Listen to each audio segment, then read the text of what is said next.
Hi guys and welcome back to the channel Deepak Yadav Education. Welcome to the daily Hindu news and editorial analysis of 16th of October 2022. तो guys आज है तारीख 16 अक्टूबर 2022 और है Sunday. देखेंगे आज के द हिंदू कंप्लीट न्यूज़पेपर को एनालाइज करेंगे। बट लेक्चर में आगे बढ़ने से पहले अगर आप लोगों को इस लेक्चर का पीडीएफ चाहिए तो क्या करना है, सबसे पहले डाउनलोड करना है टेलीग्राम, देन उसके बाद जाके सर्च बॉक्स में टाइप करना Deepak Yadav education UPSC. As you can see guys आप लोगों को ये वाला चैनल मिल जाएगा, इस पर क्लिक करना और जाकर इस चैनल को ज्वाइन कर लेना। देखो अगर आप लोगों को उस तरीके से ये चैनल नहीं मिलता है तो नीचे डिस्क्रिप्शन बॉक्स में पीडीएफ लिंक के नाम से एक लिंक दिया गया है। जैसे आप उस पर क्लिक करोगे ये चैनल ऑटोमेटिकली ओपन हो जाएगा, इसको जाके ज्वाइन कर लेना। ज्वाइन करने से फ़ायदा क्या होगा, यहाँ पर डेली बेसिस पर लेक्चर का पीडीएफ मिल जाता है, डेली करंट अफेयर के वीडियो का पीडीएफ मिल जाता है और डेली बेसिस पर बहुत सारे डिजिटल नोट्स मिल जाते हैं। नाउ बढ़ते हैं आगे बढ़ने से पहले हमेशा की तरह हम लोग अपने लेक्चर को एक मैप के क्वेश्चन के साथ स्टार्ट करेंगे। तो आज आप सभी लोगों को मैप में जाकर देखना है स्ट्रेट ऑफ मलक्का को कहाँ पर है ये एग्जैक्टली लोकेटेड, अच्छे से मैप में देखना। देन उसके बाद आकर नीचे कमेंट सेक्शन में टाइप करना, जिससे कि आप लोग इसको लंबे समय तक याद रख पाओगे। साथ ही साथ एक क्वेश्चन सॉल्व करेंगे जो कि यूपीएससी प्रीवियस ईयर साल 2016 के प्रीलिम्स में पूछा गया था। डेली बेसिस पर हम लोग यहाँ पर एक प्रीवियस ईयर क्वेश्चन को भी सॉल्व करते हैं। क्वेश्चन क्या बोलता है, which of the following is are the indicator or the indicators used by IFPRI to compute the global hunger index report. देखो ग्लोबल हंगर इंडेक्स रिपोर्ट साल 2022 वाली कल ही रिलीज़ हुई है, हमने उसके बारे में डिटेल से डिस्कस भी किया था और मैंने आपको सारे पॉइंट्स बताए भी थे इस रिपोर्ट के रिगार्डिंग। उसी रिपोर्ट से संबंधित आपसे यहाँ पर एक सिंपल सा क्वेश्चन पूछा गया है कि ग्लोबल हंगर इंडेक्स रिपोर्ट को तैयार करते हुए कौन कौन से इंडिकेटर्स का यहाँ पर यूज़ किया जाता है। नीचे आपको दिया गया है under nourishment, child stunting, child motility. तो यहाँ पर आपको ये तीनों के तीनों इंडिकेटर्स के बारे में बता दिया गया। फिर नीचे आपको ऑप्शन दिए गए हैं कि इनमें से सेलेक्ट करना है कौन कौन से इंडिकेटर का इस्तेमाल किया जाता है ग्लोबल हंगर इंडेक्स रिपोर्ट को तैयार करने में। सबसे पहला ऑप्शन बोलता है 1 only, option B 2 and 3 only, option C तीनों का ही इस्तेमाल होता है या फिर ऑप्शन डी 1 एंड 3 ओनली। तो इसका सही आंसर आप सभी को नीचे कमेंट सेक्शन में देना है। एटलीस्ट सभी को इसमें पार्टिसिपेट करना है, जैसे मैं आप लोगों से डेली बेसिस पर बोलता हूँ। बाय द वे इसका जो करेक्ट आंसर है वो मैंने आप लोगों को टेलीग्राम पर प्रोवाइड करवा दिया है, वहाँ से भी चेकआउट कर सकते हो। और अगर वहाँ पर भी आंसर नहीं मिलता है तो भी कोई परेशान होने की ज़रूरत नहीं है, वीडियो के लास्ट में इसके करेक्ट आंसर का डिस्कशन हम लोग करेंगे। तो चलो शुभारंभ करते हैं और चलते हैं सबसे पहले थंबनेल वाले इंपॉर्टेंट आर्टिकल की तरफ। देखो अगर आप लोग आज गूगल पर जाते हो और ह्यूमन सैक्रिफाइस केस को डालते हो तो आप अगर न्यूज़ सेक्शन ओपन करोगे ना तो हज़ारों आर्टिकल्स आपको देखने को मिलेंगे इस ह्यूमन सैक्रिफाइस केस को लेकर। तो केरला के अंदर ये ह्यूमन सैक्रिफाइस केस निकल कर आया है। इस केस को लेकर पूरा का पूरा एक पेज आज की तारीख में द हिंदू ने कवर किया है, पूरा डिटेल से इस केस को समझाया है। बहुत ज़्यादा न्यूज़ में है तो हम लोग इस वाले पर्टिकुलर केस को समझेंगे। सभी न्यूज़पेपर्स ऑलरेडी यहाँ पर इस केस को कवर कर चुके हैं। जैसा आप न्यूज़पेपर देखोगे ना, ये कल वाला सैटरडे का न्यूज़पेपर है, तो पूरी स्टोरी यहाँ पर समझाई गई, पूरा एक पेज यहाँ पर डेडिकेट कर दिया गया। ये कल का न्यूज़पेपर था। आज के न्यूज़पेपर में भी आपको इस पर्टिकुलर केस के रिगार्डिंग 4 आर्टिकल्स देखने को मिल जाएंगे। तो इस वजह से इसको हम लोग समझेंगे, लेकिन कहानी थोड़ी सी रूह कपाने वाली है, बिल्कुल यहाँ पर एक डर सा लगने लगेगा। तो इस वजह से इस वाले आर्टिकल को हम ना वीडियो के लास्ट में डिस्कस करेंगे, क्योंकि काफ़ी सारे लोग ये जो वीडियो है वो सुबह सुबह देखते हैं तो सुबह सुबह फिर सोचेंगे सर आपने क्या ही पढ़ा दिया। तो अभी यहाँ पर स्टार्टिंग से जो पहला फ्लो है वो बनाए रखते हैं, जो अपनी स्टडी है वो कर लेते हैं, फिर उसके बाद बिल्कुल वीडियो के लास्ट में हम लोग इस वाले केस को समझने वाले हैं। तो अगर आपको यहाँ पर समझना है पहले ही तो आप वीडियो के लास्ट में जा सकते हो। मैंने वहाँ पर इसको पूरी तरह से क्लियर कर दिया है कि आखिरकार ये केरला का ह्यूमन सेक्रीफाइस केस है क्या। फिलहाल अभी के लिए आते हैं अगले आर्टिकल की तरफ। नेक्स्ट आर्टिकल बहुत इंपॉर्टेंट होने वाला है, इसको आप लोग जीएस पेपर नंबर 3 एनवायरमेंट से रिलेट कर पाओगे। बात क्या की जा रही है, जो नीला कुरुंजी है ये रिसेंटली भी यहाँ पर न्यूज़ में था। तो नीला कुरुंजी की 6 वेराइटीज़ अभी आइडेंटिफाई करी गई हैं वेस्टर्न घाट के संथानपरा रेंज के रीजन में। तो वेस्टर्न घाट की अगर हम लोग बात करें, जब आप लोग इंडिया का मैप ड्रॉ करते हो नीचे से, तो आपको इस प्रकार से यहाँ पर देखने को मिलता है। यहाँ पर आपको वेस्टर्न घाट्स देखने को मिलेंगे, इधर ईस्टर्न घाट्स देखने को मिलते हैं। तो वेस्टर्न घाट की हम लोग इन वाले घाट्स की बात कर रहे हैं एग्जैक्टली। तो इन वेस्टर्न घाट पे जो संथानपरा रीजन है ना, यहाँ पर नीला कुरुंजी के 6 वेराइटीज़ आइडेंटिफाई करी गई हैं, 6 अलग अलग वेराइटीज़ पाई गई हैं। अब बेसिकली नीला कुरुंजी क्या है, देखो आपको ये ऊपर पिक्चर दिख रहा होगा, यहाँ पे लोग आ रहे हैं, पिक्चर्स क्लिक कर रहे हैं, है ना, इस नीला कुरुंजी पर। ये नीला कुरुंजी के आपको फ्लावर्स दिख रहे होंगे, है ना। ये बेसिकली एक प्लांट है नीला करंजी के, आपको ये फूल नज़र आ रहे होंगे। और ये जो फ्लावर्स है ना, इनकी कहानी इंटरेस्टिंग इसलिए है क्योंकि ये बहुत कम से ही खिलते हैं, कई सालों में यहाँ पर खिलते हैं। इस वजह से यहाँ पर अब की बार खिले हैं और इसी वजह से ये न्यूज़ में भी बने हुए हैं। ये आपको ध्यान में रखना है।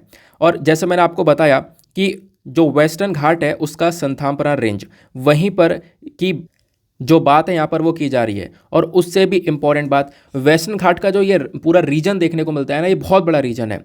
तो इस रीजन में आखिरकार कहाँ की चर्चा की जा रही है, तो वो है कालीपरा हिल्स। ठीक है ना। तो कालीपरा हिल्स की हम लोग चर्चा कर रहे हैं। कालीपरा हिल्स जो कि आपको केरला में देखने को मिलेगा, वहाँ पर का ये पूरा का पूरा सीन नज़र आता है, उसी की हम लोग यहाँ पर चर्चा कर रहे हैं। तो उस पर्टिकुलर रीजन में आप कह सकते हो नीला करौंजी के 6 अलग अलग वेराइटीज़ यहाँ पर पाई गई हैं, वो यहाँ पर बताया गया।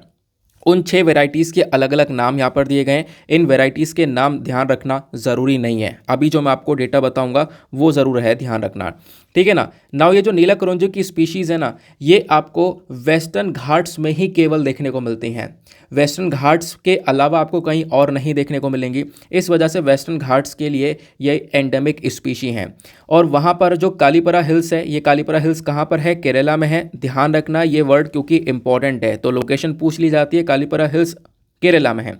कालीपरा हिल्स पर लगभग आप कह सकते हो कि 200 एकड़ के आसपास जो जगह है ना, उस एरिया में ये नीला करौंजी वाला जो प्लांट है वो आपको देखने को मिलता है। ये जो स्पीशीज़ हैं अलग अलग वहाँ पर देखने को मिलती हैं।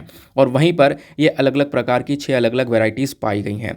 हालांकि इनकी वैरायटी की अगर हम लोग बात करें तो बहुत सारी वैरायटी हैं जो कि कर्नाटका से फैली पड़ी हैं और पूरे रीजन में, सदर्न रीजन में फैली पड़ी हैं। वैसे वैरायटीज़ 100 से ज़्यादा हैं, लेकिन इस पर्टिकुलर हिल पर जो पाई गई हैं वो बेसिकली आपको ये 6 नई वैरायटीज़ जो है ना, ये देखने को मिलेंगी जो कि रिसेंटली आइडेंटिफाई करी गई। क्लियर हो गई बात, इतना आपको समझ में आया। लेकिन अब यहाँ पर मैं आपको कुछ इंपॉर्टेंट बात बताता हूँ जो एग्जाम के लिए बहुत ज़्यादा रेलिवेंट है। पहली बात, जब हम लोग बात करते हैं नीला करौंजी फ्लावर्स के बारे में, तो इनका साइंटिफिक नेम क्या है। देखो इनका साइंटिफिक नेम है स्ट्रोबेलेंथस कुंथियाना, ये इसका एक साइंटिफिक नेम है। नीला करौंजी फ्लावर्स या फिर स्ट्रोबेलेंथस कुंथियाना की बात करते हैं तो ये आपको वेस्टर्न घाट्स में देखने को मिलते हैं, मैंने आपको ऑलरेडी बता दिया। और आप कह सकते हो कि 12 साल में एक बार यहाँ पर इसका फूल खिलता है। 12 साल में ये प्लांट के अंदर फूल खिलकर निकलता है। इस वजह से यहाँ पर ये प्लांट बहुत इंपॉर्टेंट है। और इस बार यहाँ पर ये फूल खिले हैं और आप देख पाओगे किस प्रकार से लोगों की भीड़ लगी है, लोगों ने यहाँ पर विजिट किया है। ये आप लोग इस पिक्चर में देख पा रहे होंगे, पीछे आप लोग को यहाँ पर इस पिक्चर में दिख रहा होगा। क्लियर हुआ। आगे आते हैं।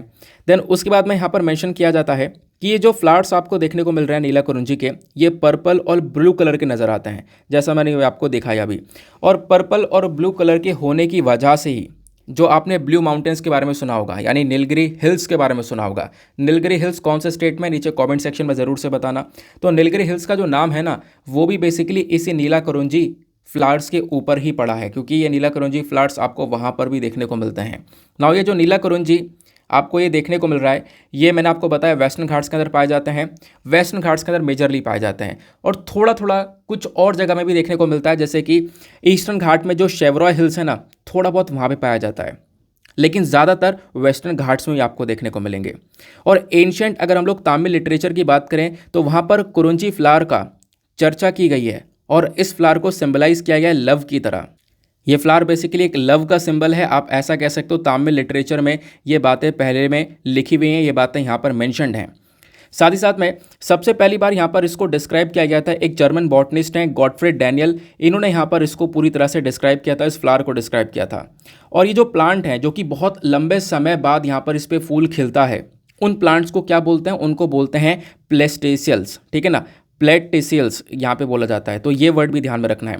2-4 वर्ड हैं जो कि बहुत रेलिवेंट हैं, क्योंकि नई चीज़ है तो एग्जाम में पूछी जा सकती है। तो पहली बात तो फ्लावर्स के बारे में जानना, फ्लावर्स का एक साइंटिफिक नेम जो मैंने आपको बता दिया है वो ध्यान रखना, कौन कौन से एरिया में वेस्टर्न घाट्स में ज़्यादातर पाई जाता है और ईस्टर्न घाट्स में जैसे कि शेवरॉय हिल्स हो गया, वहाँ पर आपको देखने को मिलेगा।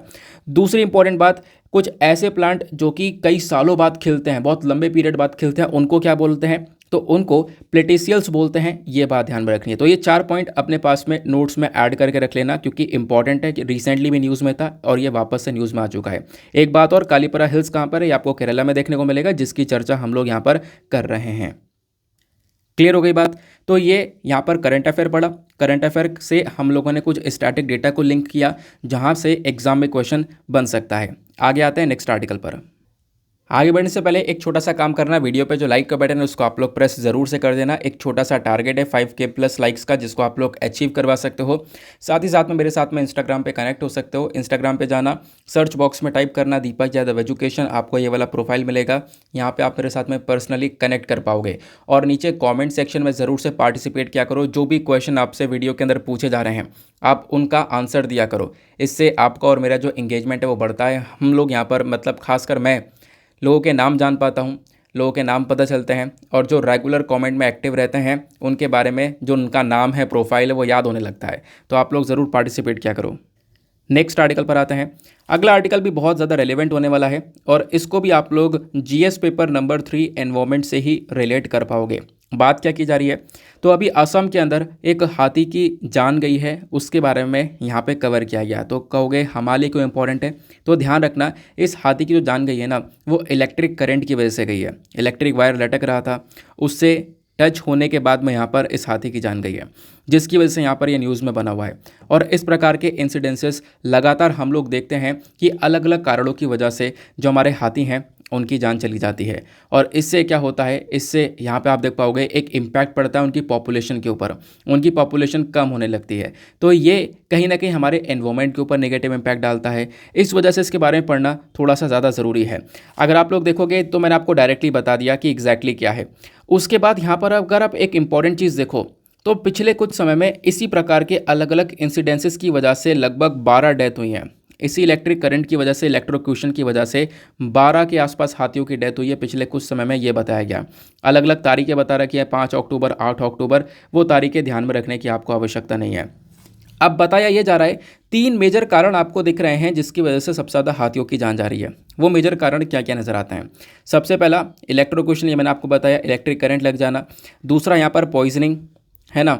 तीसरा आपको देखने को मिलेगा वो है ट्रेन, यानी कि ट्रेन से टकरा जाना। ट्रेन से टकराने के बाद भी यहाँ पर बहुत सारे एलिफेंट्स की जान चली जाती है। रिसेंटली हम लोगों ने केस देखा भी था, है ना। और अक्टूबर 9 का केस था जब राजधानी एक्सप्रेस जो है ना, वो बेसिकली यहाँ पर एक हाथी से टकरा गई थी।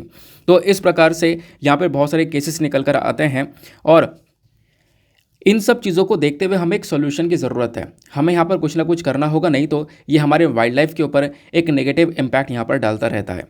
ये बात यहाँ पर क्लियर हुई। तो अगर कुछ भी लिखने के लिए आता है ना, तो उसके ऊपर आप बिल्कुल लाइव एग्जांपल्स ये डाल सकते हो, जैसा मैंने अभी आपको बताया। ये चीज़ें यहाँ पर डायरेक्टली कोट की जा सकती हैं। अब मैं आपको कुछ रेलिवेंट चीज़ें बता रहा हूँ, उसको बहुत ध्यान से सुनना, क्योंकि एग्जाम में काफ़ी सारे क्वेश्चन बने हुए हैं। एलिफेंट की डेथ को लेकर बात करने वाले हैं। यह आर्टिकल कैसे लिंक करोगे जीएस पेपर नंबर 1, 2, 3 के अंदर, मैंने आपको समझा दिया। देखो यहाँ पर हमारी मिनिस्ट्री ऑफ रेलवे ने रिसेंटली यहाँ पर एक कदम ये भी उठाया था कि हम लोग एलिफेंट की जो डेथ हो रही है ना ट्रेन से टकरा कर, उस डेथ को कम करेंगे। और उसको कम करने के लिए एक कदम ये उठाया गया कि जो रेलवे के आसपास आपको देखने को मिलेगा, बड़ी बड़ी झाड़ियाँ देखने को मिलती हैं, ट्रेन उसी पर निकल जाती है। तो उसमें यहाँ पर जो लोको पायलट होता है, जो ट्रेन चला रहा है, उसको सही से सामने दिखता भी नहीं है, लेकिन वो ट्रेन यहाँ पर चला देता है। अगर हाथी वगैरह होगा बीच में तो भी यहाँ पर वो टकरा जाएगा, कुछ पता चलेगा नहीं। तो पहली बात तो जो वेजिटेशन है उसको साफ़ करने के लिए बोला गया। प्लस यहाँ पर आप अंडर पास बनाओ या ओवर पास बनाओ, यानी कि ब्रिज बना दो या नीचे से रास्ता निकाल दो, जिससे कि यहाँ पर जो जानवर है ना उसको ये रेलवे लाइन या फिर कोई और एरिया क्रॉस ना करना पड़े। वो ऊपर ब्रिज से निकल जाए या फिर आप कह सकते हो कि वो नीचे से निकल जाए, अंडर टनल से निकल जाए। तो ये बेसिकली कहीं ना कहीं एक सेफ़ पैसेज होगा। इससे यहाँ पर जानवर टकराएगा नहीं व्हीकल से, और यहाँ पर जानवर जो है इनकी जो पॉपुलेशन है वो भी हम लोग मेंटेन करके रखेंगे, ये काम बताया गया। प्लस आपको वार्निंग साइन बोर्ड वगैरह भी लगाने होंगे, ताकि यहाँ पर पता चल जाए कि यहाँ दूर से वार्निंग साइन बोर्ड आपको दिख चुका है कि यहाँ पर सबसे ज़्यादा इंसिडेंसेस देखने को मिलते हैं। इस एरिया के अंदर सबसे ज़्यादा हम लोगों ने देखा है कि हाँ ये इंसिडेंसेस देखने को मिले हैं, तो वहाँ पे वार्निंग साइन बोर्ड लगा दी जाएगा, वहाँ से व्हीकल हल्का हो जाएगा। तो कुछ इस प्रकार से यहाँ पर कदम उठाए गए थे ताकि हम लोग अपने जानवरों को बचा सकें। उसके लिए काफ़ी सारा पैसा अलोकेट भी करा गया था। लेकिन हुआ क्या, यहाँ पे आप देखोगे ये चीज़ें सही से अभी भी इम्प्लीमेंट नहीं हो पाई हैं, लागू नहीं हो पाई हैं, जिसकी वजह से जो इंसिडेंसेस हैं वो अभी भी नज़र आ रहे हैं। एलिफेंट को प्रोटेक्शन प्रोवाइड करवाने के लिए हम लोगों ने प्रोजेक्ट एलिफेंट भी स्टार्ट किया था, ये आपको ध्यान में रखना है। इस प्रोजेक्ट को हम लोगों ने साल 1992 में स्टार्ट किया था, ताकि फाइनेंशियल और टेक्निकल सपोर्ट दे सकें वाइल्ड लाइफ मैनेजमेंट को, और ये सब मिलकर काम कर सकें हमारे एशियन एलिफेंट को बचाने में। ये बेसिकली एक सेंट्रली स्पॉन्सर्ड स्कीम थी। ऑब्जेक्टिव की अगर हम लोग बात करें प्रोजेक्ट एलिफेंट की, तो उसका काम ये था एलिफेंट्स को प्रोटेक्शन देना, हैबिटेट को प्रोटेक्ट करना, उसके कॉरिडोर को बचाना, प्लस जो मैन एनिमल कॉन्फ्लिक्ट होता है यानी कि इंसान और जानवर में जो लड़ाई हो जाती है, खासकर आप देखोगे ऐसा कई बार देखने को मिलता है, जो हाथी है वो अपने एरिया से, अपने हैबिटेट से बाहर आ गया, उसने खेत में घुस गया, फसलें डैमेज करी, तो वहाँ पर जो फार्मर है या फिर कोई और दूसरा व्यक्ति है वो अपनी फसलों को बचाने के लिए हाथी को भगाने लगेगा, दोनों के बीच में कॉन्फ्लिक्ट हो जाता है। उस कॉन्फ्लिक्ट में काफ़ी बार इंसान की जान भी चली जाती है और बहुत बार हम देखते हैं वो इंसान जानवर को भी मार देता है। तो ये चीज़ें भी कहीं ना कहीं हमारे जानवरों के लिए बहुत ज़्यादा खतरा पैदा कर रही हैं, ऐसा यहाँ पर मेंशन किया गया। जो प्रोजेक्ट एलिफेंट है ना, इसको स्टार्टिंग में 16 राज्यों के अंदर लागू किया गया था, जैसे आप देख पाओगे आंध्र प्रदेश, अरुणाचल प्रदेश, असम, छत्तीसगढ़, वो सारे नाम आपको यहाँ पर देखने को मिल जाते हैं। एलिफेंट सेंसस की बात करें तो ये भी एक बहुत इंपॉर्टेंट है। एलिफेंट से जब संबंधित बात हो रही है ना, तो ध्यान रखना एलिफेंट की भी यहाँ पर सेंसस होता है, यानी कि इनकी पॉपुलेशन की काउंटिंग की जाती है। जैसे सेंसस होता है, जैसे जनगणना होती है ना हमारी सबकी पॉपुलेशन की, वैसे यहाँ पर जानवरों का सेंसस भी किया जाता है। तो एलिफेंट का जो सेंसस होता है, जैसे कि अभी हम लोग अगर बात करें, हमारा जो नॉर्मल जनगणना होती है वो हर 10 साल में होती है ना, ये आपको पता है। वैसे जो हाथियों की जनगणना होती है, हाथियों की जो सेंसस कंडक्ट किया जाता है, ये हर 5 साल में कंडक्ट किया जाता है। हर 5 साल में इनका एक डेटा निकल कर आता है कि आखिरकार इनकी कितनी पॉपुलेशन है। तो लास्ट जो सेंसस हुआ था वो 2017 में हुआ था, ये आपको ध्यान में रखना है। और 2017 के सेंसस के अकॉर्डिंग बात करें तो इंडिया के अंदर जो इंडिया का एशियन एलिफेंट है उसकी संख्या 27,312 थी। तो भारत के अंदर जो एशियन एलिफेंट है उसकी पॉपुलेशन 27,000 से ऊपर है। इसका एक मोटा मोटा ध्यान रख सकते हो। और उससे भी मोटा मोटा ध्यान ये रखना है कि आखिरकार इतनी पॉपुलेशन जब भारत के अंदर है तो कौन से राज्य में सबसे ज़्यादा हाथी देखने को मिलते हैं। तो कर्नाटका के अंदर आपको हाईएस्ट नंबर ऑफ एलिफेंट्स देखने को मिलेंगे। कर्नाटका के बाद में असम है और असम के बाद में आपको केरला नज़र आता है। ये सीक्वेंस वाइज यहाँ पर ज़रूर ध्यान रखना है। आप कहोगे क्यों ध्यान रखना है, अभी मैं आपको आगे बताऊंगा क्यों ध्यान रखना है। फिर बात करते हैं एलिफेंट रिजर्व की, तो आपको यहाँ पर 32 के आसपास एलिफेंट रिजर्व्स देखने को मिल जाते हैं। सबसे पहला जो एलिफेंट रिजर्व था वो था सिंघभम एलिफेंट रिजर्व ऑफ झारखंड, ये हमारा सबसे पहला एलिफेंट रिजर्व था। समझ में आ गई बात। फिर एक और इंपॉर्टेंट बात आती है कि आप देखोगे एलिफेंट को प्रोटेक्शन प्रोवाइड करवाने के लिए हम लोगों ने एक प्रोग्राम स्टार्ट किया था जिसका नाम है माइक प्रोग्राम। माइक का मतलब है monitoring the illegal killing of elephants. जो इलीगल तरीके से, अवैध तरीके से हाथियों को मारा जा रहा है ना, उसको मॉनिटर करना, उसको देखना और वहाँ पर उसके रिगार्डिंग एक एक्शन लेना। इस वजह से यहाँ पर एक माइक प्रोग्राम को स्टार्ट किया गया था 2003 के अंदर में। ये मैंने आपको एलिफेंट से संबंधित कुछ रेलिवेंट डेटा बताया। अब आगे आते हैं। अब यहाँ पर आपको कुछ बातें और डिटेल से सुननी है। जब हम लोग बात करते हैं एलिफेंट्स की, तो यहाँ पर आप लोग देख पा रहे होंगे जो हाथी है ना, इसका एक बहुत लंबा जेस्टेशन पीरियड होता है। हाथी एक ऐसा मैमल है, यानी कि जब एक बच्चे को जन्म देता है ना हाथी, तो बेसिकली यहाँ पर इसका जो ये टाइम पीरियड है बच्चे को जन्म देने का, ये बहुत लंबा होता है। लगभग यहाँ पर 22 महीने का देखने को मिलता है। और जो कोई फीमेल हाथी आपको देखने को मिलती है ना, हथनी कह सकते हो, तो फीमेल जो हाथी है ना, ये लगभग आप कह सकते हो कि हर 4 से 5 साल के अंदर एक जन्म दे सकता है, एक बच्चे को जन्म दे सकती है। दूसरी इंपॉर्टेंट बात, जो हाथियों का ग्रुप होता है जब ये साथ में मिलकर चलते हैं ना, तो उस ग्रुप को लीड कौन करता है, सबसे आगे कौन चलता है, वो फीमेल हाथी चलती है। मैट्रियार्क हम लोग इसको बोलते हैं। ठीक बात हो गई, ये बात आपको क्लियर हुआ। अब उसके बाद में यहाँ पर आपको देखने को मिलेगा एलिफेंट की जब बात करते हैं तो आपको 2 प्रकार की एलिफेंट की प्रजातियाँ नज़र आती हैं। एक है एशियन एलिफेंट और दूसरा है अफ्रीकन एलिफेंट। एशियन एलिफेंट की जब हम बात करते हैं तो एशियन एलिफेंट के अंदर भी आपको इनकी 3 सब प्रजातियाँ नज़र आती हैं, इंडियन, सुमत्रन और श्रीलंकन। तो यहाँ पे इंडिया के अंदर जो एलिफेंट पाया जाता है वो कौन सा है, वो एशियन एलिफेंट है। ठीक है ना। अब एशियन में भी 3 सब प्रजातियाँ हैं, इंडियन, सुमत्रन, श्रीलंकन। ध्यान रखना इनकी जो पॉपुलेशन है ना एशियन एलिफेंट की, वो 20,000 से लेकर 40,000 के आसपास है। और इनकी सबसे ज़्यादा जनसंख्या, सबसे ज़्यादा संख्या बोल सकेंगे, बोलना सही रहेगा, सबसे ज़्यादा जो संख्या है ना वो आपको इंडिया में देखने को मिलेगी, मैंने आपको बताया। और इंडिया में भी कर्नाटका के अंदर सबसे ज़्यादा है। और एशियन एलिफेंट का जो IUCN का स्टेटस है वो एंडेंजर्ड कैटेगरी में है, मतलब इनकी संख्या लगातार खतरे में जा रही है। इनको प्रोटेक्शन देना बहुत ज़्यादा ज़रूरी है, इनकी पॉपुलेशन को मेंटेन करना बहुत ज़्यादा ज़रूरी है। फिर उसके बाद वाइल्ड लाइफ प्रोटेक्शन एक्ट 1972 में इनको शेड्यूल 1 में रखा गया है। एक हाई प्रोटेक्शन यहाँ पर दी गई है इनको। कोई व्यापार करेगा इनका तो उनको उसके ऊपर पेनल्टी वगैरह चार्ज की जाएगी। साइट्स के अंदर इसको अपेंडिक्स 1 में ऐड कर रखा है, यानी कि अगेन जो इंटरनेशनल व्यापार वगैरह है उसके ऊपर काफ़ी सारे रिस्ट्रिक्शंस, रोक टोक देखने को मिलेगी। इंटरनेशनल व्यापार आप नहीं कर पाओगे। एक तरीके से इसकी संख्या को प्रोटेक्शन देने के लिए ये आपको देखने को मिलेगा IUCN red list, wild life protection act और साइट्स का स्टेटस। ये तीनों ही चीज़ें ध्यान में रखनी है। ये बात हो गई एशियन एलिफेंट की। अब बात करते हैं अफ्रीकन एलिफेंट की। तो एशियन एलिफेंट की तो 3 सब प्रजातियाँ थी, अफ्रीकन एलिफेंट की 2 सब प्रजातियाँ हैं जो कि अफ्रीका में पाई जाती हैं। एक कौन सी है, एक है सवाना और बुश एलिफेंट, और दूसरा यहाँ पर आपको देखने को मिलेगा वो है फॉरेस्ट एलिफेंट। इनकी संख्या बहुत ज़्यादा है, 4 लाख के आसपास यहाँ पर इनकी संख्या देखने को मिलती है। IUCN के अंदर वल्नरेबल कैटेगरी में है, मतलब फिर भी यहाँ पर संख्या को नुकसान तो देखने को मिलेगा, लेकिन वल्नरेबल कैटेगरी में फिर भी ठीक ठाक आपको इनकी पॉपुलेशन देखने को मिलती है। लेकिन बीच में क्या हुआ था, साल 2020 की बात है, बोत्सवाना अफ्रीका के अंदर मतलब कई 100 हाथी एक साथ यहाँ पे मर गए थे, है ना, आपको याद होगा, ये हमने पढ़ाया भी था, तो वो बात अलग है। बट यहाँ पे ध्यान रखना है, एशियन एलिफेंट और अफ्रीकन एलिफेंट ये आपको 2 प्रकार की प्रजातियाँ नज़र आती हैं। क्लियर हो गया, इनके बीच में क्या डिफरेंस है वो आपने समझ लिया। तो आप कहोगे सर इतनी सारी बकवास ये मतलब कहाँ काम में आएगा, क्या एग्जाम में कहीं क्वेश्चन वगैरह बन सकता है क्या इन सब चीज़ों से? तो देखो ये जो पेपर है ना, ये जो क्वेश्चन आपको दिख रहा है, यह है UPSC साल 2020 का। ये मैंने 22 लिख दिया ऊपर, ये 2020 में पूछा गया था, सॉरी 2021 में पूछा गया था। और उसका सेकंड ही क्वेश्चन आपको देखने को मिलेगा, इंडियन एलिफेंट को लेकर यहाँ पे आपसे क्वेश्चन पूछा गया है। तो आप यहाँ पर देखोगे तो बहुत आराम से यहाँ पर इसका आंसर लगा पाओगे, ठीक है ना। जैसे कि मैंने अभी आपको एलिफेंट के बारे में थोड़ी चीज़ें बताई हैं, जैसे कि कुछ चीज़ें यहाँ पर जैसे आप देख पाओगे रह गया है। अगर मैं आपको इसको भी थोड़ी डिटेल से बताऊँ तो आप लोग देखोगे ये बातें और अच्छे से समझ में आएंगी, ठीक है ना। मैंने आपको बता दिया कि जो एलिफेंट का ग्रुप है इसको एक फीमेल लीड करती है, फीमेल मेंबर के थ्रू लीड किया जाता है, ये मैंने अभी आपको बताया था। और मैंने आपको बताया कि जो ये एलिफेंट है इसका जो प्रेगनेंसी पीरियड होता है वो बहुत लंबा समय होता है, 22 महीने का ये प्रेगनेंसी पीरियड चलता है। जो फीमेल्स है, जो फीमेल एलिफेंट है वो 14 से 45 साल तक जो है ये एक बच्चे को जन्म दे सकती हैं, एक नए एलिफेंट को जन्म दे सकती हैं 14 से 45 साल तक। जो पॉपुलेशन है इनकी वो 20,000 से 40,000 है एशियन एलिफेंट की, ये मैंने आपको बताया था ना। इसी के बेसिस पर पता है क्या है ना, ये क्वेश्चन आप यहाँ पर सॉल्व कर सकते हो। क्वेश्चन क्या बोलता है, with reference to Indian elephants consider the following statement. यहाँ पर आपको 4 स्टेटमेंट दिए गए हैं, बताओ चारों स्टेटमेंट में से कौन सा स्टेटमेंट सही है एलिफेंट के रेफरेंस में। पहला स्टेटमेंट बोलता है कि जो एलिफेंट ग्रुप का लीडर होता है वो एक फीमेल होता है, सही बात है, मैंने अभी आपको बताया।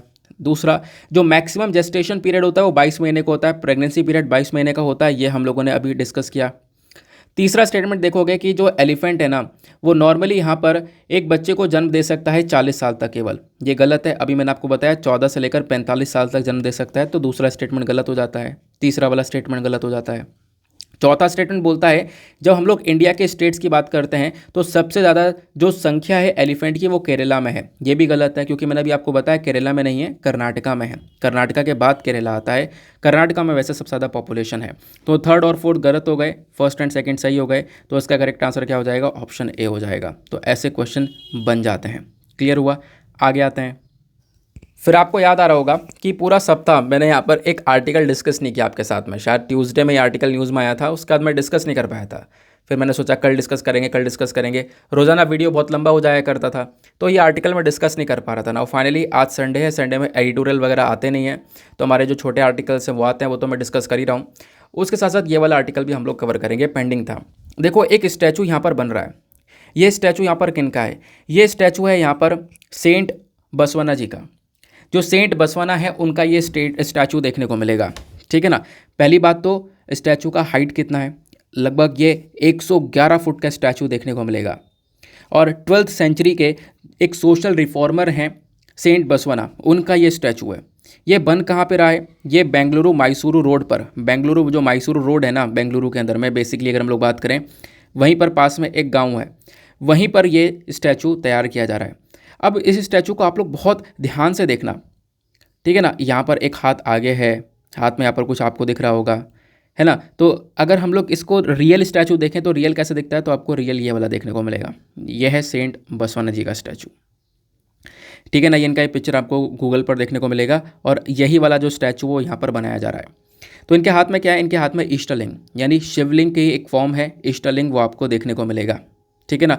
इस इष्टलिंग को यानी शिवलिंग की एक फॉर्म है, इसको आप गले में पहन भी सकते हो, ये भी आपको यहाँ पर ध्यान में रखना है। इतनी बात क्लियर हुई। और जो आपने लिंगायत के बारे में सुना होगा कि कर्नाटका के अंदर सबसे ज़्यादा लिंगायत कम्युनिटी देखने को मिलती है, बहुत मेजोरिटी के अंदर आपको ये लिंगायत कम्युनिटी देखने को मिलती है, तो लिंगायत के फाउंडर भी थे। अब लिंगायत बेसिकली यहाँ पर आपको देखना होगा कि जो हम लोग एक तरीके से हिंदू सेक्शन है ना, हिंदू सेक्शन में ही आपको देखने को मिलेगा इनका जो बेसिकली सोच है वो थोड़ी सी अलग हो जाती है। बाकी हिंदू सेक्शन से। वो कैसे अलग होती है वो भी मैं आपको आगे समझाऊंगा। लिंगायत कम्युनिटी क्या है वो भी आपको समझाऊंगा। तो लिंगायत के फाउंडर आप कह सकते हो यहाँ पर सेंट बसवाना है, और इन्हीं का यहाँ पर ये स्टैचू बनाया जा रहा है बेंगलुरु के अंदर। बेंगलुरु मैसूर रोड के मतलब बेंगलुरु मैसूर रोड के पास में ही बन रहा है। वहाँ पे एक गांव है, वहीं पर आपको ये स्टैचू बनता हुआ नजर आएगा। कौन सा गांव है? कुमालगोदु विलेज, आपको ये नाम देखने को मिल जाता है। अगर हम सेंट बसवाना के बारे में बात करें तो आपको नीचे सारे इंपॉर्टेंट पॉइंट्स नजर आएंगे। इनको हम लोग विश्वगुरु बसवेश्वरा के नाम से भी जानते हैं और सेंट बसवाना के नाम से भी जानते हैं। बसवेश्वरा, इनका जन्म होता है बागवेदी के अंदर में। बागवेदी जो कि बेसिकली यहाँ पे कर्नाटका के अंदर आपको देखने को मिलेगा। कब जन्म होता है? लगभग 1131 एडी के आसपास। और लिंगायत सेक्ट के ही यहाँ पर ये फाउंडर हैं, मैंने आपको स्टार्टिंग में ही बता दिया है। अब आप देखोगे ना तो ये काफ़ी सारे सिद्धांतों के ऊपर विश्वास करते थे। इनके कुछ सिद्धांत हैं जैसे ट्रू नॉलेज, राइट कंडक्ट और डिवाइन एक्सपीरियंस। इन 3 चीज़ों के ऊपर इनका मेजर फोकस था। इन्होंने एक रिवॉल्यूशन लेकर आया 12 सेंचुरी के अंदर, 12th सेंचुरी के अंदर सोशल, रिलीजियस और इकोनॉमिक रिवॉल्यूशन लाने वाले एक व्यक्ति थे। फिर उसके बाद में कल्याण के अंदर बात करें, जो बेसिकली कलचुरी के टाइम पर, कलचुरी पीरियड में किंग बिजाल थे। तो जो किंग बिजाला थे ना, ये समय कब का है? लगभग 1157 से लेकर 1167 एडी का समय है। तो जो कलचुरी टाइम था, तो कलचुरी किंग थे उस समय बिजाला। इन्होंने क्या किया था, इन बसवेश्वरा को यानी कि सेंट बसवाना को अपॉइंट कर लिया था एक अकाउंटेंट की तरह। बिल्कुल स्टार्टिंग में एक अकाउंटेंट की तरह इनको अपॉइंट किया गया। फिर बाद में इनको प्राइम मिनिस्टर का पद दे दिया गया। कहीं पर प्राइम मिनिस्टर देखने को मिलेगा, कहीं पर आपको चीफ मिनिस्टर देखने को मिलेगा, ठीक है ना। तो बेसिकली यहीं पर इनको फिर बाद में एक चीफ मिनिस्टर का पद दे दिया गया उसी कोर्ट के अंदर में। तो यहाँ पर इनके पास में काफ़ी सारी पावर्स आ गई थी सेंट बसवाना के पास में। अब होता यहाँ पर यह है कि जो सेंट बसवाना है, देखो सेंट बसवेना या फिर बसवेश्वरा, ये दोनों एक ही नाम है। जिनका स्टैचू मैंने आपको दिखाया था ना, उन्हीं का नाम है। अब होता क्या है यहाँ पर, ये इनको चीफ मिनिस्टर का पद मिल जाता है उस कोर्ट के अंदर में। फिर ये एक तरीके से रिवोल्ट करते हैं, यानी कि समाज के अंदर जो बहुत सारी बुराइयां हैं ना, उसके अगेंस्ट में ये खड़े होते हैं। सबसे बड़ी बात, जो कास्ट सिस्टम था, उस कास्ट सिस्टम के पूरी तरह से यहाँ पर एक खिलाफ थे, है ना। ये अलग अलग तरीके से अलग अलग चीज़ों के ऊपर विश्वास करते थे। इनका एक प्रैक्टिकल अप्रोच था, और उसी प्रैक्टिकल अप्रोच के बेसिस पर इन्होंने क्या किया, एक कल्याण राज्य बनाया। कल्याण राज्य मतलब वेलफेयर स्टेट बनाया, जहाँ पे इन्होंने बोला कि जो लोग हैं ना, जो हमारे सोसाइटी के लोग हैं, सोसाइटी के जो सिटीजन्स हैं, उनको नया स्टेटस दिया जाएगा। जो क्लास, कास्ट, उसके बाद में क्रीड, सेक्स को लेकर जो भेदभाव होता है, ये सब चीज़ें ख़त्म हो जाएंगी। जो कास्ट सिस्टम है, इसको यहाँ पर ये विश्वास करते ही नहीं थे। इन सब चीज़ों को यहाँ पर इन्होंने इग्नोर किया, और इन सब चीज़ों को हटाकर इन्होंने एक कल्याण राज्य को एस्टेब्लिश किया, कल्याण राज्य को बनाया, ताकि लोगों को एक नया स्टेटस मिले, सब लोग यहाँ पर इक्वल रहें। यह इनका एक पर्पज़ था। और इसी पर्पज़ को आगे बढ़ाने के लिए इन्होंने क्या किया, अनुभव मंतपा बनाया। जैसे हमारा एक पार्लियामेंट होता है, उसी प्रकार का यहाँ पे अनुभव मंतपा इन्होंने बनाया। और आप कह सकते हो दुनिया का जो पहला पार्लियामेंट है वो इसको यहाँ पर बोला जाता है। इन्होंने अनुभव मंतपा को बनाया, जो कि बेसिकली एक ऐसा मंच था जहाँ पर जो लोग हैं वो अपनी सोशो इकोनॉमिक और पॉलिटिकल जो रिलीजन्स, जो पॉलिटिकल प्रॉब्लम्स है, बेसिकली उन प्रॉब्लम्स को लेकर आकर वो डिस्कस कर सकते थे। जो सभी लोग हैं, सभी लोग इकट्ठा होकर इस अनुभव मंतपा पर बैठकर अपनी प्रॉब्लम्स को डिस्कस कर सकते थे।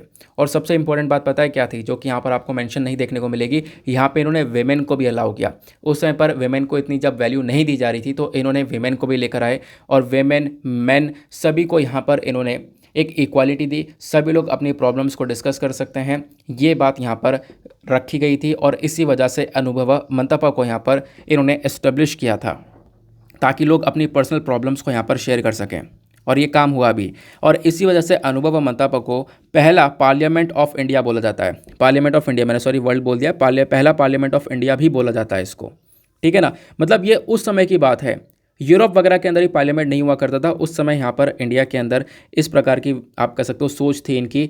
मतलब कितनी तेज़ बुद्धि होगी, आप यहाँ पर यहीं से इमेजिन कर सकते हो। फिर उसके बाद में सारा चीज़ें यहाँ पर बताई गई, जितना भी यहाँ पर डिस्कशन हुआ करता था, यानी कि उस पार्लियामेंट के अंदर, यानी अनुभव मंतपा के अंदर जितनी भी बातें की जाती थी, जो भी प्रॉब्लम्स यहाँ पर डिस्कस की जाती थी, वो सारा जो डिस्कशन है ना, वो सब लिखा जाता था वचनास के अंदर में। उनको वचनास में यहाँ पर लिखा जाता था बेसिकली। वचना अपने आप में एक लिटरेरी फॉर्म देखने को मिलता है जो कि सिंपल कन्नड़ा लैंग्वेज में होता है, ठीक है ना। तो सिंपल कन्नड़ा लैंग्वेज के अंदर ही आपको ये देखने को मिलता है। क्लियर हो गई बात। फिर उसके बाद में दो इम्पॉर्टेंट ये सिद्धांत के ऊपर काम करते थे।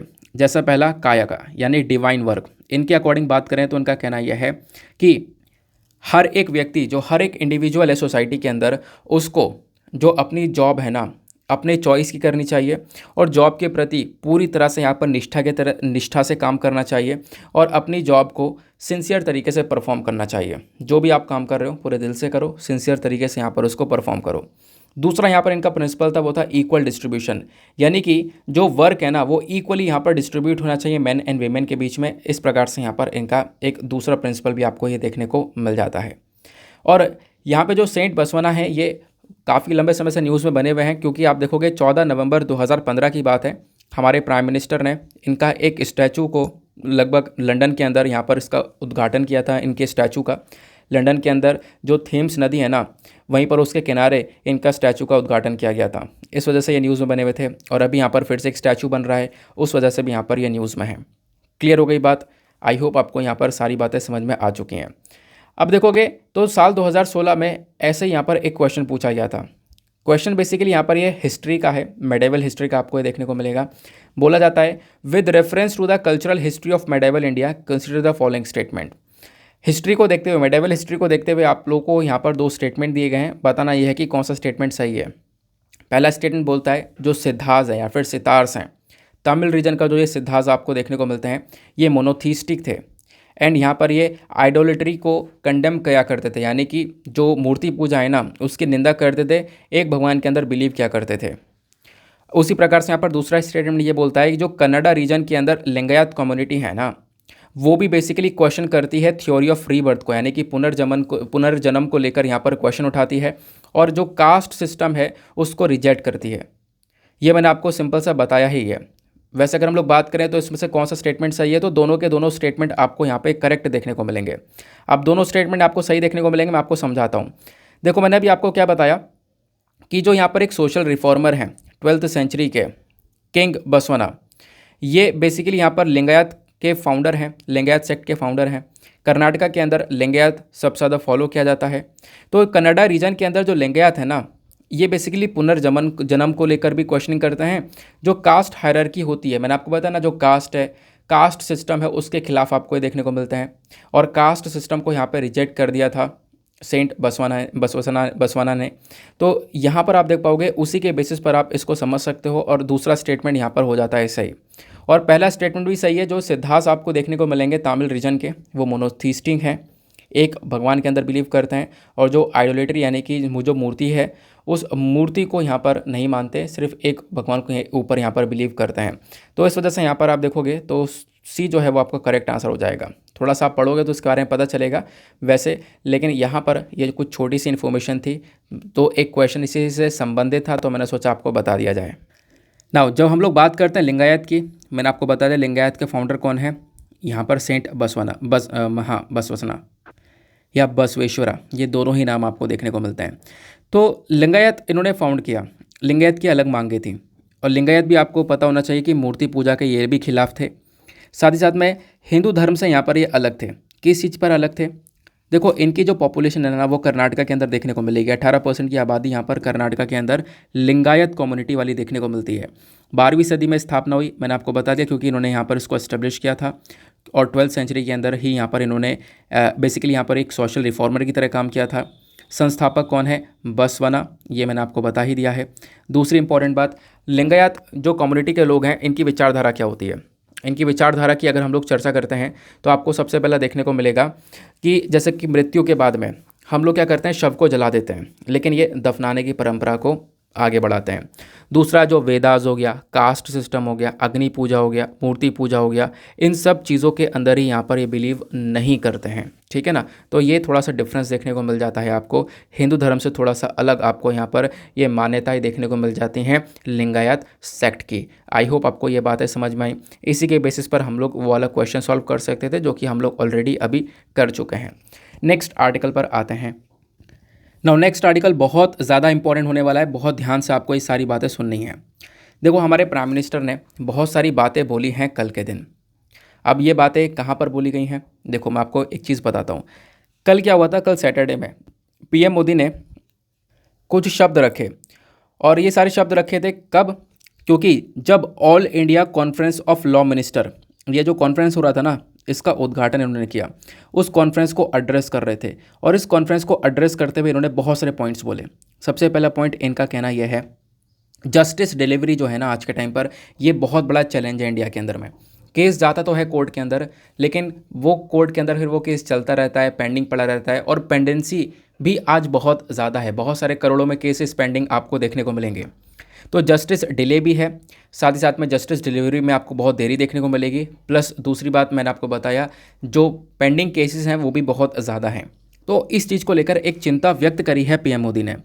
पीएम मोदी यहाँ पर बोलते यह हैं, इन्होंने स्ट्रेस दिया है, जोर दिया है कि हमारे पास में एक ऐसा कानून होना चाहिए जो कि बिल्कुल क्लियर मैनर में हो, वहाँ पर साफ साफ लिखा हो, और बेसिकली रीजनल लैंग्वेज में हो, रीजनल लैंग्वेज का इस्तेमाल होना चाहिए। बेसिकली इनका कहना यह है, अगर एक रीजनल लैंग्वेज होगी, लोकल लैंग्वेज होगी, तो बहुत आराम से यहाँ पर जो जस्टिस है वो दिया जा सकता है। इवन जो पुअर लोग हैं ना, जो कि यहाँ पर भाषा को समझ नहीं पा रहे हैं, क्योंकि आज के टाइम पर कोर्ट्स के अंदर ज़्यादातर, अगर हम लोग एग्जैक्टली सुप्रीम कोर्ट की बात करें तो सुप्रीम कोर्ट में आप केवल इंग्लिश का ही इस्तेमाल कर सकते हो, इंग्लिश का ही यूज़ किया जाता है।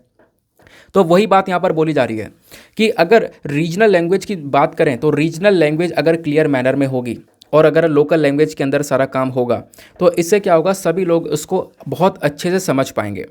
और लीगल लैंग्वेज जो है ना, ये कहीं ना कहीं आज के टाइम पर रुकावट बनी हुई है। आपने देखा होगा जो लीगल लैंग्वेज है वो बहुत टफ होती है, आपने कॉन्स्टिट्यूशन देखा होगा, उस भाषा को समझना थोड़ा सा मुश्किल होता है, वो टेक्निकल लैंग्वेज होती है, धीरे धीरे आपको समझ में आने लगती है जब पढ़ते रहते हो।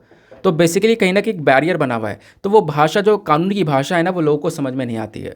तो अगर लोकल लैंग्वेज का इस्तेमाल होगा, रीजनल लैंग्वेज का इस्तेमाल होगा, तो उससे फ़ायदा क्या होगा, जो बाकी सारे लोग हैं, जो और भी लोग हैं जिन्होंने इतनी पढ़ाई नहीं करी है, वो भी सारी बातों को बहुत अच्छे से समझेंगे।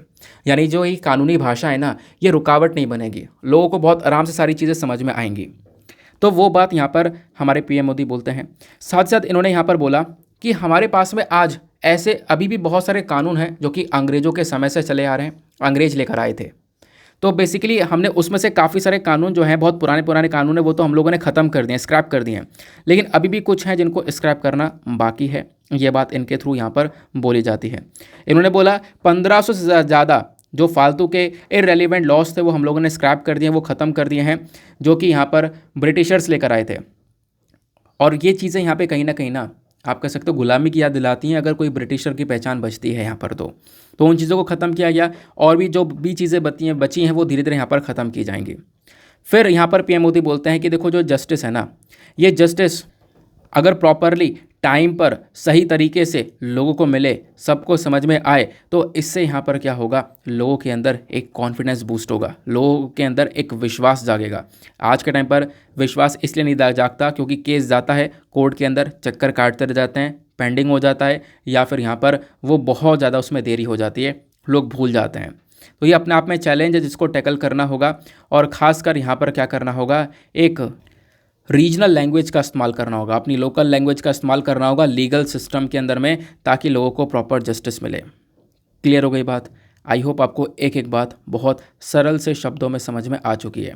अभी मैं चाहूँ तो इस आर्टिकल को थोड़ा सा और एक्सपेंड कर सकता हूँ, एक्सपेंड कर मतलब थोड़ा सा और खोलकर बता सकता हूँ, और मतलब अच्छी चीज़ें बता सकता हूँ। सोच रहा हूँ रहने दूँ, चलो फिर भी यहाँ पर डिस्कस कर ही लेते हैं। जब बात की जा रही है लीगल लैंग्वेज की, तो मैं इस आर्टिकल को थोड़ा सा और हटकर लिंक करता हूँ। हम लोग अब बात ये करते हैं जो हमारे कोर्ट होता है ना, जो हमारे कोर्ट होते हैं, जो न्यायालय होता है, हाई कोर्ट होता है, सुप्रीम कोर्ट होता है, इसके अंदर पता है कौन सी भाषा इस्तेमाल की जाती है? सुप्रीम कोर्ट में तो केवल आपको देखने को मिलेगा इंग्लिश का यूज़ किया जाता है। हाई कोर्ट्स के अंदर इंग्लिश के साथ साथ कुछ आप अलग से भाषाओं का इस्तेमाल कर सकते हो। लेकिन ये सारी बातें कॉन्स्टिट्यूशन के अंदर कहाँ पर लिखी हैं, कैसे कैसे काम होता है, कौन यहाँ पर दूसरी भाषा को लागू करने के लिए किसके पास में पावर है, ये बातें ना आपके पॉलिटी के अंदर हर एक आर्टिकल में लिखी गई हैं। हर एक आर्टिकल का मतलब है जिन जिन आर्टिकल में इसके बारे में चर्चा की गई है। अब आपको पता नहीं होगा, बहुत सारे लोगों को पता होगा, बहुत सारे लोगों को नहीं पता होगा। तो आओ मैं आपको अलग से कुछ पॉइंट बता रहा हूँ, बहुत रेलिवेंट है, बहुत इंपॉर्टेंट है एग्जाम के लिए। हम लोग डिस्कस करेंगे language of courts in India, हमारे न्यायालयों की, हमारे कोर्ट के अंदर जो भाषा होती है ना, उसके बारे में हम लोग चर्चा करने वाले हैं। सबसे पहले हम लोग बैकग्राउंड कवर करेंगे, इतिहास कवर करेंगे। देखो हमारे कोर्ट के अंदर जो भाषाओं का इस्तेमाल हुआ है उसके अंदर धीरे धीरे काफ़ी बड़ा बदलाव होता हुआ चला गया। सेंचुरीज टू सेंचुरीज यहाँ पर लगातार बदलाव हुआ। जैसे यहाँ पर उर्दू से शिफ्ट हुए पर्शियन पर, फिर पर्शियन से शिफ्ट हुए फारसी स्क्रिप्ट पर। ये मुगल पीरियड के समय की बात है। मुगल पीरियड के समय पर ये भाषाएं लगातार कोर्ट के अंदर बदल रही थीं और यही भाषा यहाँ पर रहा करती थी। लेकिन बाद में ब्रिटिश रूल आया और ब्रिटिश रूल ने यहाँ पर एक नया सिस्टम लेकर आ गया और उस सिस्टम के अंदर इन्होंने इंग्लिश को एज अ ऑफिशियल लैंग्वेज यहाँ पर रख दिया कि इंग्लिश एक ऑफिशियल लैंग्वेज है और इसी का यूज़ किया जाएगा। यानी जो पुरानी सारी भाषाएं थी वो ख़त्म हो गई। तो ब्रिटिशर्स ने यहाँ पर अपना ये काम कर दिखाया। फिर उसके बाद में जब देश आज़ाद हो जाता है हमारा 1947 में, उसके बाद संविधान बना। आपको पता होगा संविधान बनाने में हमें 1947 से 1950 हो गया था, 3 साल वो लग गए थे। कॉन्स्टिट्यूंट असेंबली बनाई थी, उस समय यहाँ पर वो संविधान बना।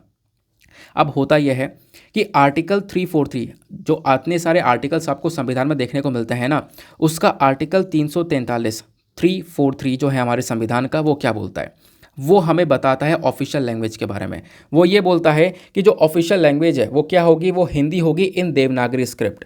देवनागरी स्क्रिप्ट का मतलब यहाँ पर ये जो फॉन्ट होता है, जैसे आप लोगों ने थंबनेल पर वो हिंदी लिखी हुई देखी है ना, है ना, थंबनेल पर हिंदी लिखी हुई देखिए, वो बेसिकली उसके बारे में चर्चा करता है ना। तो हिंदी यहाँ पर होगी, ऐसा यहाँ पर कहना है।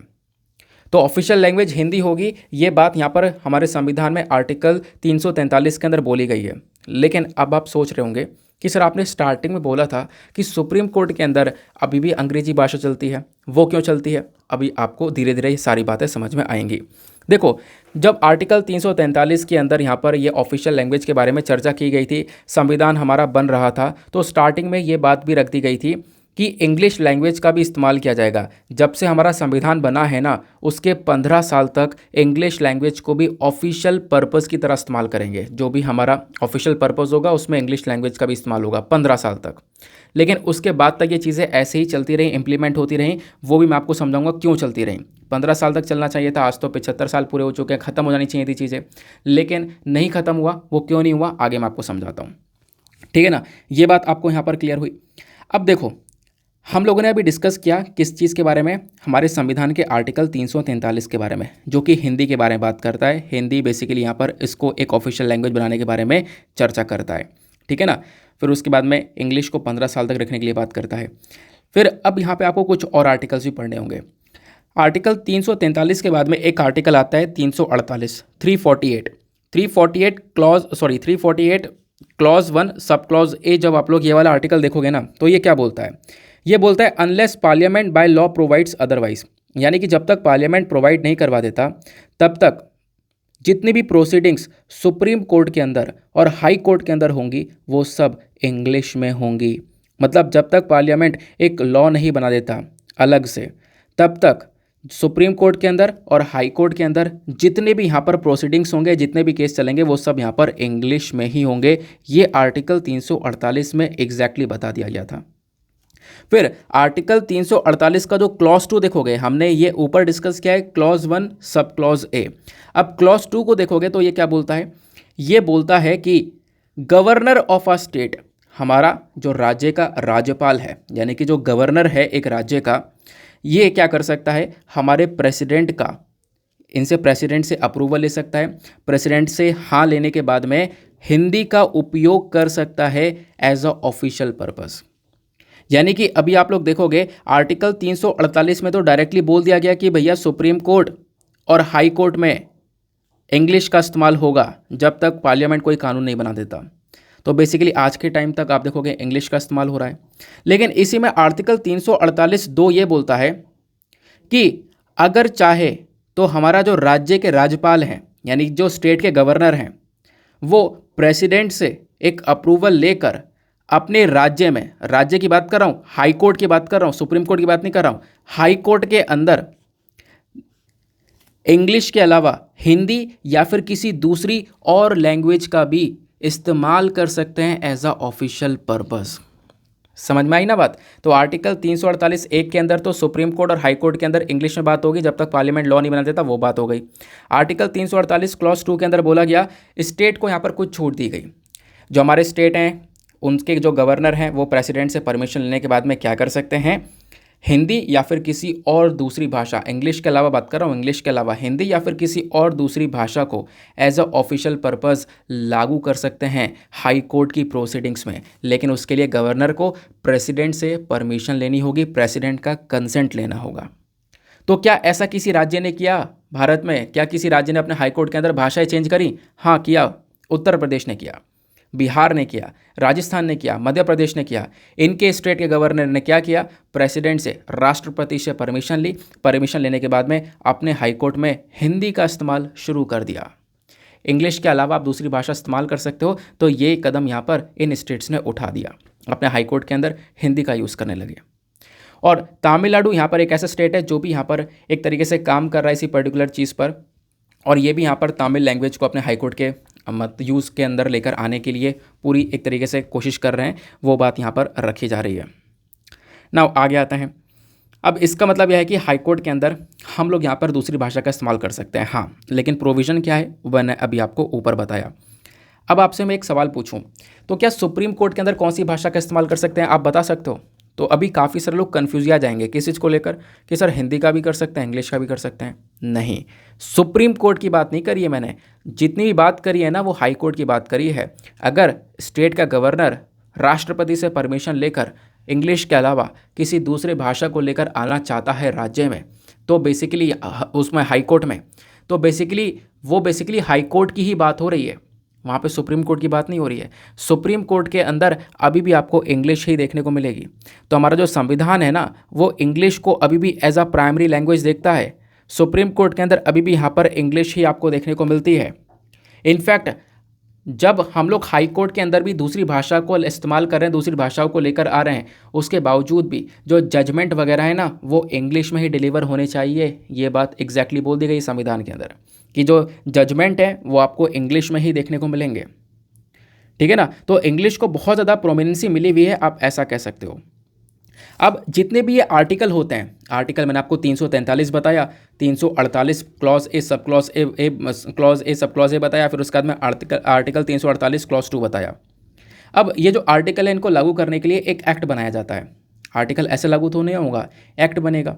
तो एक्ट क्या है हमारे पास पे, वो है ऑफिशियल लैंग्वेज एक्ट 1963, 1963 का आपको ये पूरा एक्ट देखने को मिलेगा।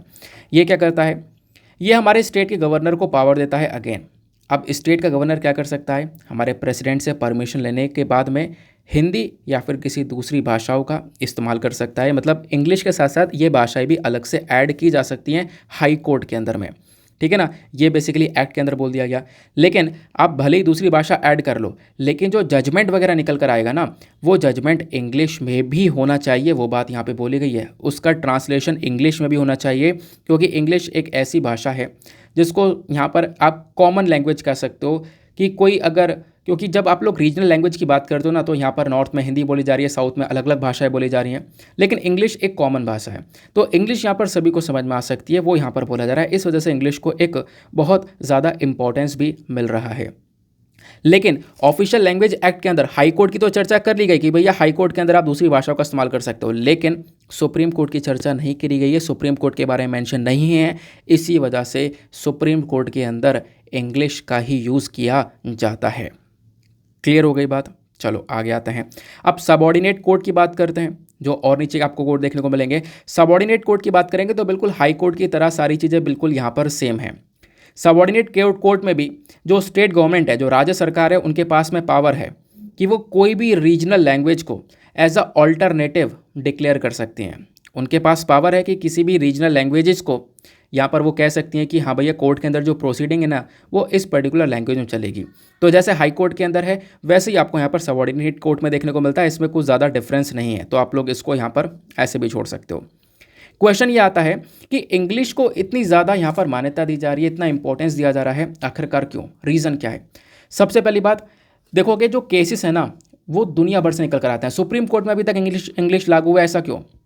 पूरे दुनिया भर कह रहा हूँ, सॉरी, पूरे भारत भर से केस निकल कर आते हैं। अब सबकी भाषा आप देखोगे, इंडिया में बहुत सारी भाषाएं फॉलो की जाती हैं। सुप्रीम कोर्ट के अंदर इवन जो जजेस बैठे हुए हैं ना वो भी अलग अलग स्टेट से निकल कर आ रहे हैं, उनकी अलग अलग भाषाएं हैं। लॉयर्स अलग अलग जगह से निकल कर आ रहे हैं, उनकी अलग अलग भाषाएं हैं। सब लोगों को जोड़ने का काम करती है इंग्लिश। इस वजह से यहाँ पर इंग्लिश को सबसे ज़्यादा यहाँ पर ये इंपॉर्टेंस दी जा रही है, ये आपको ध्यान में रखना है। जजेस जो है ना, वो यहाँ पर जब डॉक्यूमेंट्स को रीड करते हैं तो दूसरी लैंग्वेज में समझना थोड़ा मुश्किल हो जाएगा उनको, तो इस वजह से यहाँ पर इंग्लिश का यूज़ किया जाता है। इंग्लिश वो आराम से यहाँ पर समझ सकते हैं, हेयर कर सकते हैं, सुन सकते हैं, इंग्लिश से काफ़ी हद तक वो फेमिलियर हो जाते हैं। तो इंग्लिश एक कॉमन सी लैंग्वेज देखने को मिलेगी जो कि सभी को जोड़ रही है, इस वजह से यहाँ पर बोला गया। आई होप आपको ये बात समझ में आ गई है, ठीक है ना। इसी वजह से जितने भी जजमेंट होते हैं सुप्रीम कोर्ट के, वो सब इंग्लिश में ही डिलीवर किए जाते हैं, इंग्लिश में भी डिलीवर होते हैं, ये आपको पता होगा। क्लियर हो गई बात, आगे आते हैं। तो थी ना बहुत काम की चीज़ ये। नेक्स्ट आर्टिकल पर आता है। अगला आर्टिकल आपको लोगों को यहाँ पर देखने को मिलेगा। इस वाले आर्टिकल को जीएस पेपर नंबर 3 एनवायरमेंट से रिलेट कर पाओगे। बात करने वाले इंडियन गौर की, इंडियन बाइसन भी कह सकते हो, आपको ये सांड दिख रहा होगा, बाइसन भी कह सकते हो, गौर भी है, गौर के नाम से भी हम लोग यहाँ पर जानते हैं। अभी भारत ने क्या किया, नामीबिया से चीता मंगाए, आपको पता है अफ्रीकन कंट्री है नामीबिया, वहाँ से हम लोगों ने चीता मंगाए और चीता को कुन्न नेशनल पार्क के अंदर में मध्य प्रदेश के अंदर एक तरीके से छोड़ भी दिया गया। लेकिन अब यही चीज़ जब श्रीलंका ने देखी तो श्रीलंका ने एक चीज़ डिसाइड किया कि क्यों ना हम भारत से ये वाले जो इंडियन गौर हैं ये मंगा लें। जैसे भारत ने अफ्रीका से चीता मंगाए, वैसे श्रीलंका सोच रहा है कि भारत से हम ये वाले जो इंडियन बाइसन है वो अपने यहाँ पर मंगा लें। तो श्रीलंका ने ये प्रपोजल इंडिया के सामने रख दिया है कि हम लोगों को ये बाइसन प्रोवाइड करवा दो, बाइसन भेज दो, ट्रांसलोकेट कर दो। तो इस चीज़ के ऊपर जो हमारी केंद्र सरकार है ना वो अभी विचार कर रही है, इस वजह से ये न्यूज़ में है। तो बेसिकली यहाँ पर ये जो प्रोजेक्ट है अगर ये क्लियर हो जाता है, इंडिया रेडी हो जाता है इन बाइसन को भेजने के लिए श्रीलंका में, तो आप कह सकते हो ये कुछ इस प्रकार का पहला एग्रीमेंट होगा इंडिया और श्रीलंका के बीच में, जहाँ पर हम लोग किसी जानवर को ट्रांसलोकेट कर रहे होंगे, ठीक है ना। तो ये बात आपको यहाँ पर समझ में रखनी है। साथ ही साथ में बोला गया, सोर्सेज ये बोलते हैं कि जो मिनिस्ट्री ऑफ एक्सटर्नल अफेयर हैं, जैसे इनके पास में रिक्वेस्ट आती है कि भैया श्रीलंका की साइड से रिक्वेस्ट आई कि हमें यहाँ पर बाइसन प्रोवाइड करवा दो, तो इन्होंने इस रिक्वेस्ट को आगे फॉरवर्ड कर दिया मिनिस्ट्री ऑफ एनवायरमेंट पर, और ये अभी यहाँ पर इसके ऊपर डिस्कशन कर रहे हैं। और श्रीलंका की मांग ये है कि एटलीस्ट जो 6 स्पेसिमेन है वो हमारे पास में आ जाने चाहिए, उनको आप ट्रांसपोर्ट करवा दो तो ज़्यादा बेटर रहेगा। तो इसके ऊपर अभी सोच विचार चल रहा है, और इंडिया अगर इसको अग्री कर लेता है, इंडिया इसको इम्प्लीमेंट कर लेता है, तो इंडिया और श्रीलंका के बीच में इस प्रकार से कुछ ये पहला अग्रीमेंट होगा जहाँ पे हम लोग श्रीलंका को ये बाइसन भेज रहे होंगे, ठीक है ना। हालांकि श्रीलंका की मदद हम लोग शुरू से करते हैं, ये आपको पता होगा, जो भी इश्यूज़ वगैरह श्रीलंका के अंदर वो चीज़ हम लोगों की वजह से रिजॉल्व हुए हैं। ये दुनिया भर की कंट्रीज़ ने एक्सेप्ट किया है कि इंडिया का ही सबसे बड़ा सपोर्ट यहाँ पे श्रीलंका को मिला है। इवन श्रीलंका के लोग, श्रीलंका की सरकार भी इस चीज़ को एक्सेप्ट करती है। क्लियर हुई बात। अब आर्टिकल में तो इतना पढ़ लिया, ये एग्ज़ाम के लिए इतना रेलिवेंट नहीं होगा, क्योंकि यहाँ पे सिर्फ करंट अफेयर के बारे में चर्चा की जा रही है। और अगर आपसे पूछा भी जाएगा कि हाँ रिसेंटली किसने मांग करी इंडियन गौर की, तो ये आपको पता है श्रीलंका ने करी है। इसके अलावा हद से क्या क्वेश्चन बनेगा, ये तो वनडे एग्जामिनेशन में बन जाएगा। इसके अलावा जो हमारे यूपीएससी जो क्वेश्चन पूछता है ना, वो बेसिकली जानवर का IUCN स्टेटस, इन सब चीज़ों को लेकर क्वेश्चन पूछता है। तो previous year question paper analysis करके वो सारी बातें आपको पता चलती हैं।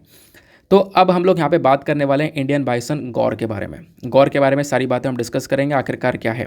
देखो, ये जो इंडियन बाइसन गौर है ना, इसका साइंटिफिक नेम है बॉस गौरस। ये लोकेशन आप देखोगे तो आपको साउथ ईस्ट एशिया के अंदर और सदर्न रीजन में देखने को मिलेगा। इंडिया के अंदर कहाँ कहाँ पर पाया जाता है, तो इंडिया के अंदर नागरहोल, बांदीपुर, उसके बाद में यहाँ पर मसीनागुड़ी नेशनल पार्क हो गया, बिहार हिल्स हो गया, ये कुछ अलग अलग एरियाज़ हैं जहाँ पर ये इंडियन गौर पाया जाता है। कंजर्वेशन स्टेटस की बात करें तो IUCN की रेड लिस्ट में इसको वल्नरेबल कैटेगरी में रखा गया है। संख्या इसकी अच्छी खासी है, लेकिन फिर भी यहाँ पर इसको एक प्रोटेक्शन यहाँ पर दी जाती है। वाइल्ड लाइफ प्रोटेक्शन एक्ट में शेड्यूल 1 में रखा गया है। हाईली प्रोटेक्ट किया गया है इसको। अगर कोई इसकी हंटिंग वगैरह करता है तो उसके ऊपर पेनल्टी वगैरह चार्ज की जाएगी, आप ऐसा कह सकते हो। करना क्या है, ये IUCN स्टेटस ध्यान रखना, IUCN स्टेटस बेसिकली इसका वल्नरेबल है। अब इंडियन गौर को लेकर कुछ इंपॉर्टेंट फैक्ट्स हैं जो कि आपको पता होना चाहिए। जब हम लोग वाइल्ड कैटल बात करते हैं ना, जंगली जो ये हमारे सांड हैं, गाय हैं, इनकी बात करते हैं, तो इनमें एक टॉलेस्ट स्पीशी है, बहुत तगड़ी स्पीशी आपको देखने को मिलती है। जैसा आपको पिक्चर में दिख ही रहा है, बहुत ज़्यादा स्ट्रेंथ होती है, बहुत ज़्यादा बड़े साइज़ का स्पीशी आपको ये देखने को मिलता है। इसका जो पॉपुलेशन एस्टिमेशन, एक अंदाज़ा यहाँ पर जो लगाया जा रहा है, वो बेसिकली यहाँ पर आपको तमिलनाडु में देखने को मिलेगा। तमिलनाडु में बेसिकली इसकी पॉपुलेशन को लेकर एक अंदाज़ा लगाया गया था। नीलगिरीज फॉरेस्ट के अंदर भी आपको ये देखने को मिलता है इंडियन बाइसन। दूसरा इंपॉर्टेंट बात अगर हम देखें तो इस इंडियन बाइसन को काफ़ी खतरा भी है। इनकी पॉपुलेशन जो भी ख़त्म हो रही है वो किस वजह से हो रही है, क्योंकि देखो इनके लिए खाना नहीं बच पा रहा है, फूड स्कैरसिटी देखने को मिलेगी।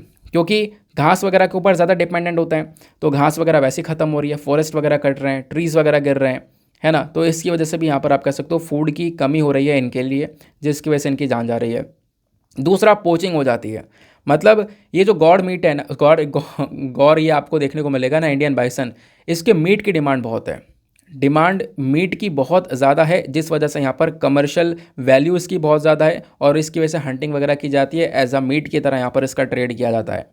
हैबिटेट लॉस की बात करें तो यहाँ पर आप देखोगे, मैंने आपको बता दिया, डिफॉरेस्टेशन हो रहा है, प्लांटेशन वगैरह सब बेकार हो रहा है, लगातार पेड़ की कटाई हो रही है, जंगल और ज़्यादा कटते चले जा रहे हैं, ख़त्म होते चले जा रहे हैं। उसकी वजह से भी यहाँ पर इनको नुकसान है, उसकी वजह से सभी जानवरों को नुकसान है ना। सभी जानवरों के लिए एक जो थ्रेट है, ये कॉमन सा थ्रेट होता है।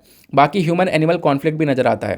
देखो कभी कभी यहाँ पर ये जो बाइसन है, ये पहुँच जाता है ह्यूमन हैबिटेशन तक, जहाँ पर इंसान रह रहे होते हैं, और फिर वहाँ पर आप कह सकते हो एक कॉन्फ्लिक्ट हो जाता है इंसान और साथ साथ में इस जानवर के बीच में। और वो जो कॉन्फ्लिक्ट है ना, उस कॉन्फ्लिक्ट में जैसा आपको पता है उसका नतीजा क्या निकलना है, या तो इंसान जो है इस जानवर को मार देगा, या फिर कहीं ना कहीं ये जो जानवर है वो किसी इंसान की जान ले सकता है। क्लियर हो गया। नेक्स्ट आर्टिकल पर आते हैं। अगले आर्टिकल में कुछ ज़्यादा इंपॉर्टेंट चीज़ें नहीं है, सिर्फ आपको यहाँ पर मोटा मोटा ध्यान रखना है। देखो नवंबर 8 को एक मीटिंग होने वाली है, 8 नवंबर को। अब मीटिंग होने वाली है, जब भी मीटिंग होने वाले आर्टिकल पहले से कवर होता है ना, तो उनको हमेशा छोड़ दिया करो, क्योंकि जैसे मीटिंग होगी ये तुरंत कवर होगा, और ये तो बहुत इंपॉर्टेंट पॉइंट है, ये तो हमेशा कवर होगा जैसी मीटिंग हो जाती है, क्या क्या डिस्कशन हुआ है। तो यूएस और इंडिया का ट्रेड पॉलिसी का जो फोरम है ना, ये बेसिकली यहाँ पर होने वाला है। और यहाँ पे हमारे एक तरीके से जो कॉमर्स मिनिस्टर हैं पीयूष गोयल साहब, और साथ ही साथ में जो यूएस की साइड से आपको रिप्रेजेंटेटिव देखने को मिलेंगे कैथरीन ताई, ये दोनों आपस में बैठकर बातचीत करने वाले हैं। और पिछले साल भी नवंबर के मंथ में हुई थी, क्योंकि ये यूएस इंडिया का जो ट्रेड पॉलिसी फोरम है ना, ये नवंबर के मंथ में ही होता है। तो 8 नवंबर को ये होने वाला है, और इस 8 नवंबर को काफ़ी कुछ डिस्कशन किया जाएगा। कैसे हम लोग इंडिया और यूएस अपने व्यापार को और ज़्यादा बढ़ा सकते हैं, उसको लेकर बातचीत की जाएगी। जैसे पिछले साल जब ये हुआ था ना, तो इंडिया का कुछ प्रोडक्ट, जैसे कि इंडिया का आम है, उसको यहाँ पे अलाउ कर दिया गया था अमेरिका के अंदर, और अमेरिका का कुछ सामान है, लीची वगैरह है, उसको अलाउ कर दिया गया था इंडिया के अंदर में। तो पिछले साल ये हुआ था, तो इससे क्या हुआ था, व्यापार को एक बढ़ावा मिला था। वैसे ही अब की बार कुछ होने वाला है। तो 8 नवंबर को भी यहाँ पर ये व्यापार को लेकर डिस्कशन होगा। तो डिस्कशन होगा, इस वजह से आप लोग यहाँ पर इतना ध्यान रखो कि इसमें कुछ अभी पढ़ने वाली बात नहीं है, थोड़ा सा वेट करो। अभी यहाँ पर आज तो खैर 16 ही अक्टूबर है, थोड़ा सा और वेट करोगे, 8 नवंबर को जब मीटिंग होगी तो अपने आप में सारी बातें सामने आ जाएंगी, ठीक है ना। तो यहाँ से कोई क्वेश्चन बनने के ऐसे चांसेस भी नहीं है, तो कोई घबराने वाली बात नहीं है। आगे आते हैं, नेक्स्ट आर्टिकल पर आते हैं। बात यहाँ पर की जा रही है ग्लोबल हंगर इंडेक्स के बारे में। आपको पता होगा, कल ही मैंने आप लोगों को ग्लोबल हंगर इंडेक्स के बारे में पढ़ाया है। ग्लोबल हंगर इंडेक्स में अब की जो 2022 का इंडेक्स है ना, ये बेसिकली 121 कंट्रीज़ को लेकर तैयार किया गया है, और उन 121 कंट्रीज़ में से भारत की जो रैंक है वो है 107। इंडिया की रैंक काफ़ी पुअर रैंक आपको देखने को मिलेगी, और दुनिया भर में यहाँ पर इसकी चर्चा भी हुई काफ़ी ज़्यादा कि इंडिया की रैंक बहुत नीचे आ गई। पाकिस्तान, श्रीलंका, इन सब से भी पीछे कर दिया। श्रीलंका के अंदर इतने हालात ख़राब हुए, उसके बावजूद भी इंडिया को पीछे कर दिया, है ना। कल मैंने पढ़ाया था ना, तो काफ़ी सारे लोग यहाँ पे गुस्सा हो गए थे कमेंट के अंदर, सर आप कैसे बात कर रहे हो, मतलब इंडिया को लेकर। देखो यार, मैं कभी भी ऐसा नहीं बोलता, लेकिन मैंने आर्टिकल ही तो पढ़ाया था ना, जो आर्टिकल के अंदर जो चीज़ें लिखी थी वो एग्जैक्टली मैंने वो बातें बताई थी आपको। तो ये चीज़ हुआ था कल, बहुत सारे लोगों के अंदर गुस्सा ये देखने को मिला। इवन मेरा भी जब दिमाग खराब हुआ कि जब पाकिस्तान और साथ ही साथ में श्रीलंका को देखोगे, वहाँ पे इतने सारे क्राइसिस हुए, इंडिया ने इतनी मदद प्रोवाइड करवाई, उसके बावजूद भी ग्लोबल हंगर इंडेक्स में भारत नीचे रहा। तो अभी क्या हुआ ना, हमारी कल केंद्र सरकार ने ग्लोबल हंगर इंडेक्स की रिपोर्ट को रिजेक्ट कर दिया। उन्होंने बोला ये रिपोर्ट ही गलत है, ये रिपोर्ट सिर्फ और सिर्फ इंडिया की इमेज को ख़राब कर रहा है, और इंडिया की इमेज को डेफिनेटली ख़राब करने के लिए बनाया गया है। क्योंकि इस रिपोर्ट के अंदर जो मेजरमेंट है ना, क्योंकि किसी चीज़ को माप के रिपोर्ट तैयार की जा रही, जो मेजरमेंट है वो बिल्कुल गलत है। कैसे गलत है मैं आपको समझाता हूँ। भारत को स्कोर बहुत कम दिया गया। 2014 में भारत का स्कोर 28 था, और 2022 के अंदर आप देखोगे 29 हो गया, मतलब स्कोर थोड़ा सा बढ़ गया। और स्कोर बढ़ने का मतलब है आपकी वैल्यू थोड़ी सी कम हो जाना, आपकी रैंकिंग ख़राब हो जाना। तो वही चीज़ यहाँ पर हुई है। इवन अफगानिस्तान से भी पीछे आपको इंडिया देखने को मिलेगा। तो इंडिया ने क्या बात बोली है, सरकार ने ये बोला कि आपका कैलकुलेशन का तरीका गलत है, क्योंकि ग्लोबल हंगर इंडेक्स में आप कुछ चंद पॉपुलेशन को लेकर कुछ भी क्राइटेरिया डिसाइड नहीं कर सकते हो। आपने क्या किया, बच्चों की पॉपुलेशन का जो सारा का सारा डेटा है वो कलेक्ट किया। आपने बताया कि इंडिया के अंदर जो भुखमरी है ना वो है, चलो ठीक है, लेकिन आपने जो डेटा कलेक्ट किया है वो गलत है। कैसे? आपने केवल 3000 सैंपल सर्वे किया है, मतलब 3000 लोगों का ही सैंपल साइज आपने इसका सर्वे किया, और वो 3000 जो खासकर ये जो सैंपल सर्वे, मतलब 3000 से आप इतनी बड़ी पॉपुलेशन का कोई अंदाज़ा नहीं कर पाओगे, है ना। साथ ही साथ में बोला गया कि जो भी अंडर नॉरिशमेंट और ये वाले केस निकल कर आए कि अच्छे खाने ना मिलने की वजह से बच्चे की हाइट रुक गई है, या बच्चे का वेट कम है, या अंडर नॉरिशमेंट देखने को मिल रहा है, तो इन सब चीज़ों की वजह से आप देखोगे ना, तो हुआ क्या है ना कि एग्जैक्टली ये कहीं ना कहीं बच्चों का ही डेटा लिया गया है, चिल्ड्रंस का ही डेटा लिया गया है। तो वही बोला गया यहाँ पर, केवल आप यहाँ पर थोड़ा सा डेटा ले लोगे और बच्चों के डेटा के ही ऊपर आप यहाँ पर पूरा इंडेक्स डिसाइड नहीं कर सकते हो। तो ग्लोबल हंगर इंडेक्स की जो भी रैंकिंग है, ये थोड़ी सी पॉपुलेशन को लेकर यहाँ पे सर्वे करते हैं, 2-3 हज़ार की पॉपुलेशन को लेकर इन्होंने सर्वे किया, और उस सर्वे के बेसिस पर आप डिसाइड नहीं कर सकते, क्योंकि जनसंख्या बहुत बड़ी है भारत की। तो कहीं ना कहीं ग्लोबल हंगर इंडेक्स की रिपोर्ट को रिजेक्ट करते हुए भारत ने बोला ये कहीं ना कहीं इंडिया की इमेज को टार्निश कर रहा है, ख़राब कर रहा है। क्लियर हो गई बात। नाउ ग्लोबल हंगर इंडेक्स के बारे में वैसे मैंने आपको कल ही बता दिया था, थोड़ी बहुत बातें मैं आपको बता देता हूँ। ये एक एनुअल रिपोर्ट है, हर साल पब्लिश होता है। इसको कौन पब्लिश करता है? दो लोग मिलकर पब्लिश करते हैं, मतलब 2 अलग अलग बॉडीज़ हैं वो पब्लिश करती हैं, कंसर्न वर्ल्ड वाइड और वर्ल्ड हंगर हेल्थ। देन उसके बाद में इसको सबसे पहली बार प्रोड्यूस किया गया था 2006 में, सबसे पहला रिपोर्ट आया था। फिर उसके बाद हर अक्टूबर में इसको पब्लिश किया जाता है। इसका काम क्या है? दुनिया भर में कंट्री के लेवल पर, रीजनल लेवल पर जो हंगर है, जो खासकर भुखमरी है, उसको ट्रैक करने का काम करता है। इसके 4 इंडिकेटर्स हैं, 4 चीज़ों के ऊपर ये फोकस करता है। जैसे अंडर नॉरिशमेंट हो गया, अंडर नॉरिशमेंट मतलब जब बच्चे को एक मतलब पूरा खाना नहीं मिल पा रहा है, उसके बॉडी की कैलोरी की रिक्वायरमेंट कुछ और है, उसकी रिक्वायरमेंट के हिसाब से बहुत कम मिल पा रही है उसको कैलोरीज। दूसरा होता है चाइल्ड वेस्टिंग, यानी कि 5 साल से कम उम्र के अंदर अंदर आप देखोगे जो बच्चा है ना, उसका वेट बहुत कम होता है उसकी हाइट के हिसाब से, उसकी उम्र के हिसाब से। फिर चाइल्ड स्टंटिंग नज़र आता है, जहाँ पर बच्चे का हाइट बहुत कम होती है उसकी एज के हिसाब से। फिर उसके बाद में आता है चाइल्ड मोर्टेलिटी, यानी कि 5 साल से कम उम्र के बच्चों की जब मृत्यु हो जाती है तो वो चाइल्ड मोर्टेलिटी कहलाता है। तो ये 4 इंडिकेटर्स के ऊपर ये पूरा का पूरा ग्लोबल हंगर इंडेक्स तैयार किया जाता है। और इसी को लेकर आपको पता होगा यूपीएससी ने साल 2016 में प्रीवियस ईयर का क्वेश्चन पूछा था इंडिकेटर्स को लेकर, जो कि मैंने आपसे स्टार्टिंग में पूछा है, तो आपको उसका आंसर मिल गया होगा। उसका करेक्ट आंसर है तीनों के तीनों सही हैं, ठीक है ना। स्कोरिंग की बात करें तो मैंने आपको ये बता दिया है, हर साल ये इंडेक्स पब्लिश होता है।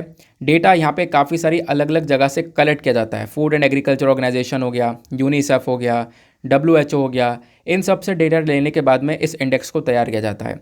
तो ये मैंने आपको कुछ अलग से फैक्चुअल डेटा बता दिया ग्लोबल हंगर इंडेक्स को लेकर। नेक्स्ट आर्टिकल पर आते हैं। नाउ नेक्स्ट अब हम लोग चलते हैं उस वाले केस पर जो मैंने आपको बोला था कि वीडियो के स्टार्टिंग में कि ये केस हम लोग यहाँ पर समझेंगे, है ना। केरला का ह्यूमन सेक्रीफाइस केस के बारे में हम लोग यहाँ पर अब चर्चा करने वाले हैं, क्योंकि हमारे जो भी इंपॉर्टेंट आर्टिकल्स थे वो अभी समाप्त हो चुके हैं। तो अब यहाँ पर आप देखोगे, मैं आपको थोड़ी बहुत बातें बताता हूँ। केरला के अंदर हुआ क्या, ये 3 लोग हैं, ये तीनों के तीनों एक्यूज्ड लोग हैं, यानी कि इन तीनों को अभी अरेस्ट भी कर लिया गया है। यही तीनों यहाँ पर जिम्मेदार हैं इस पूरे केस के पीछे के।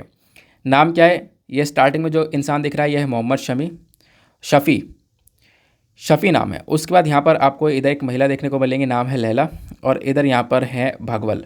तो भगवल और लैला ये दोनों हस्बैंड वाइफ हैं। अब हस्बैंड वाइफ हैं ये दोनों, और साथ ही साथ में इधर है ये शफ़ी।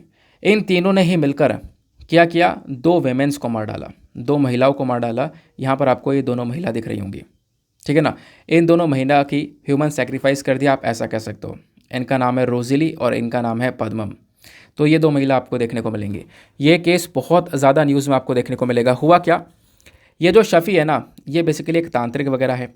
इसने अपना एक नकली सोशल मीडिया हैंडल बना रखा था, है ना, एक आईडी बना रखी थी श्रीदेवी के नाम से, और फिर उस आईडी से यहाँ पर ये लोगों को फंसाया करता था। तो एक दिन यहाँ पर इसने इस डॉक्टर को फंसा लिया, भगवल को फंसा लिया। भगवल यहाँ पर एक डॉक्टर बेसिकली देखने को मिलेगा, तो इसको फंसा लिया। और भगवल और यहाँ पर साथ भगवल की जो बीवी हैं, ये लोग गरीब थे, है ना, बहुत पुअर आपको देखने को मिलेंगे, कंडीशन ज़्यादा बेकार थी। तो यहाँ पर इसने ये जो आपको ये तांत्रिक देखने को मिल रहा है शफ़ी, इसने क्या किया? इसने ये बोला कि मैं दोनों को अमीर कर दूंगा, दोनों को अमीर कर सकता हूँ मैं, और अमीर हो जाओगे दोनों। इस प्रकार से उनको यहाँ पर उस चीज़ का लालच देने का, सुख का लालच देने के लिए, है ना, ये सारा काम यहाँ पर ये लालच देकर क्या किया, इनको अपने साथ में मिला लिया। अब ये तीनों के तीनों साथ में इकट्ठे हो गए, और तीनों के तीनों साथ में इकट्ठे होकर इन्होंने क्या किया, यहाँ पर आप लोग देख पाओगे इस प्रकार से एक पूरा का पूरा प्लानिंग किया। प्लानिंग करने के बाद में यहाँ पर 2 महिलाओं को फंसाया। ये दोनों महिलाएं लॉटरी वाली महिलाएं आपको देखने को मिलेंगी। इनका मतलब ये भी काफ़ी हद तक पुअर हैं, इनके पास भी ज़्यादा कुछ है नहीं। तो इनको पैसों को लालच दिया कि आपसे यहाँ पर एक मूवी की शूटिंग करवाई जाएगी, आपको 10 लाख रुपये दिया जाएगा। तो ऐसे यहाँ पर लालच देने के बाद में पहले तो यहाँ पर रोजली, फिर उसके बाद में पद्मम, एक एक करके यहाँ पर इनको एक घर पर लेकर आए, है ना। वो घर आपको यहाँ पर ये वाला देखने को मिलेगा, ये रहा वो घर, ठीक है ना। ये आपको न्यूज़पेपर में देखने को मिलेगा, ये रहा वो घर। पीछे पुलिस आपको दिख रही होगी जो इन्वेस्टिगेशन वगैरह आज के टाइम पर कर रही है। तो यहाँ पर क्या हुआ कि इन महिला को लेकर आया गया, और महिला को लेकर आने के बाद में इनको बांधकर इनको मार दिया गया, चाकू से रौंद दिया गया, और चाकू से मारने के बाद में शरीर के 56 टुकड़े करे गए। एक के 52 टुकड़े, एक के 56 टुकड़े। इन दोनों महिलाओं के इस प्रकार से यहाँ पे अलग अलग बॉडी पार्ट्स के टुकड़े कर दिए गए, और टुकड़े करने के बाद में पूरे घर में फैला दिया गया। पूरे घर में जो खून है उसको छीट दिया गया, क्योंकि यहाँ पर ये जो अंधविश्वासी है ना, इसका मानना ये था, और इन तीनों का मानना ये था कि इससे क्या होगा, घर में पैसा आएगा, और इससे घर में पैसा आएगा, इनकी बरकत बढ़ेगी, ये कमा पाएंगे, अमीर हो जाएंगे। तो इस प्रकार से यहाँ पे काम किया गया। और हुआ क्या एग्जैक्टली कि आप देखोगे कि ऐसे यहाँ पर दूसरी महिला को ही मार दिया गया, और दूसरी महिला के भी बहुत सारे टुकड़े कर दिए गए। टुकड़े करने के बाद में उनको भी घर में फेंक दिया गया, उसके बाद में खून छीट दिया गया। हालांकि यहाँ पर ये केस नज़र में आ गया स्टार्टिंग में ही। आप देखोगे बेसिकली एक महिला को जून के मंथ में मारा था और एक को सितंबर के मंथ में मारा था। तो जून और सितंबर में अलग अलग 2 केस निकल कर आए थे। तो जल्दी ये नज़र में आ गए और इस केस को यहाँ पर जल्दी देख लिया, नहीं तो फिर आने वाले टाइम पर ये और भी काफ़ी सारे लोगों की जान ले सकते थे। तो आप देखोगे ऐसे लोग भी आज के टाइम पर देखने को मिले। मतलब क्या ही इंसान है यार, ये इंसान है भी या नहीं है पता नहीं। हाँ ऑब्वियसली इंसान ही है, लेकिन ऐसा इंसान। यहाँ पे जो शफ़ी है ना, ये बोला जा रहा है ये साइकोपैथ है। साइकोपैथ का मतलब समझते हो? साइकोपैथ का मतलब मनोरोगी है, दिमाग से संबंधित मेंटल इनस्टेबिलिटी देखने को मिलेगी, मेंटल इलनेस देखने को मिलेगी। और तीनों ही ऐसे लग रहे हैं देखने में। तो क्योंकि आप कह सकते हो साइकोपैथ के बारे में जब पढ़ोगे तो होता यह है कि अगर जो इंसान साइकोपैथ है, मनोरोगी है ना, उसको खून देख के बहुत खुशी होती है। इंसान को सामने वाले इंसान को तड़पता हुआ देखकर, सामने वाले इंसान को मरता हुआ देख के बहुत खुशी होती है। तो वही चीज़ यहाँ पर ये शफ़ी के साथ में देखने को मिल रही है। और इसने यहाँ पर इन दोनों हस्बैंड वाइफ को साथ में मिलाया जैसे तैसे। ये दोनों पता नहीं कैसे आ गए साथ में, और आप कह सकते हो अभी के टाइम पर तीनों को ही अरेस्ट कर लिया गया है, और इन तीनों ने मिलकर ये काम करा है, ये घिनौना काम किया है। और साथ ही साथ में आप देखोगे इंडियन एक्सप्रेस की रिपोर्ट है, इस रिपोर्ट के अंदर बताया ही जा रहा है कि इन्वेस्टिगेशन के दौरान एक शक है। किस चीज़ का शक है? कि कहीं ना कहीं कैनाबिलिज्म का एंगल यहाँ पर देखने को मिल रहा है। इंपॉर्टेंट वर्ड आ जाता है, कैनाबिलिज्म का एंगल यहाँ पर देखने को मिल रहा है। कैनाबिलिज्म का मतलब समझते हो? मतलब यह है कि जिन महिलाओं के टुकड़े करके यहाँ पर इन्होंने फेंक दिया था ना, और एक तरीके से उनको खून छीट दिया था, उन महिलाओं का मांस इन लोगों ने खाया है। कैनाबिलिज्म उसको बोलते हैं। तो इस प्रकार का यहाँ पर शक भी नज़र आ रहा है कि हाँ यहाँ पर इन्होंने ये मांस खाया भी है, इंसान का मांस खाया है। इस वजह से यहाँ पर इन्वेस्टिगेशन और ज़्यादा चल रहा है। इस पूरे केस को आप लोगों को आई होप समझ में आ गया होगा। बहुत ज़्यादा ये रिसेंटली न्यूज़ में था। ये पूरी कहानी कहाँ की है? केरला के एलंथूर विलेज की, एलंथूर गांव की यह पूरी कहानी देखने को मिलेगी। और ये बेसिकली यहाँ पर आपको नीचे देखने को मिल रहा होगा कि ये पुलिस ने किस प्रकार से यहाँ पर तीनों को अरेस्ट किया हुआ है, और साथ ही साथ में केरला के अंदर जो एग्जैक्टली लोकेशन है इस गाँव का वो आपको यहाँ पर देखने को मिलेगा, और ये घर देखने को मिलेगा। ठीक है ना? क्लियर हो गई सारी बातें, ये केस क्लियर हो गया। तो स्टार्टिंग के वीडियो मैंने इसी वजह से नहीं बताया, काफ़ी सारे लोगों का यहाँ पर दिमाग ख़राब हो जाता है कि यार स्टार्टिंग में ही क्या बता दिया। अब आपने पढ़ लिया है, दिमाग स्टेबल हो गया है, अब इस चीज़ को सुन सकते हो। ठीक है ना? तो इस वजह से मैंने यहाँ पर स्टार्टिंग में ये बताया नहीं था। नाउ आगे चलते हैं और हम लोग अपने प्रीलिम्स के क्वेश्चन के आंसर को देखते हैं। तो 2016 का क्वेश्चन है, which of the following indicator used by IFPRI to compute global hunger index report. Global hunger index को रिपोर्ट तैयार करने के लिए कौन कौन से इंडिकेटर्स का इस्तेमाल किया जाता है? 3 इंडिकेटर के नाम दिए गए हैं। इन तीनों में से कौन से इंडिकेटर का यूज़ किया जाता है? तो तीनों का ही इस्तेमाल देखने को मिलेगा। Under nourishment, child stunting, child motility भी देखने को मिलता है। इसमें चाइल्ड वेस्टिंग भी आपको चौथा कैटेगरी वैसे देखने को मिलता है। तो इसका सही आंसर ऑप्शन सी हो जाएगा। 1 2 3 तीनों के तीनों करेक्ट हैं। क्लियर हो गया? बाकी आपको पता होगा संडे में एडिटोरियल आते नहीं है, टेक्स्ट एंड कॉन्टेक्स्ट नहीं आता है। बाकी FAQ वाला पेज आता है। FAQ पेज पर वही है, रिपीटेड आर्टिकल हैं जो पूरे सप्ताह के अंदर हम लोगों ने कवर किए हैं। ठीक है ना? तो आप उनको भी स्किप कर सकते हो। तो ये कुछ रेलिवेंट डेटा था। आज का हमने न्यूज़पेपर को समाप्त कर लिया है। मिलते हैं आपसे अगले वीडियो में। आज के लिए bye bye, have a nice day, thank you and जय हिंद।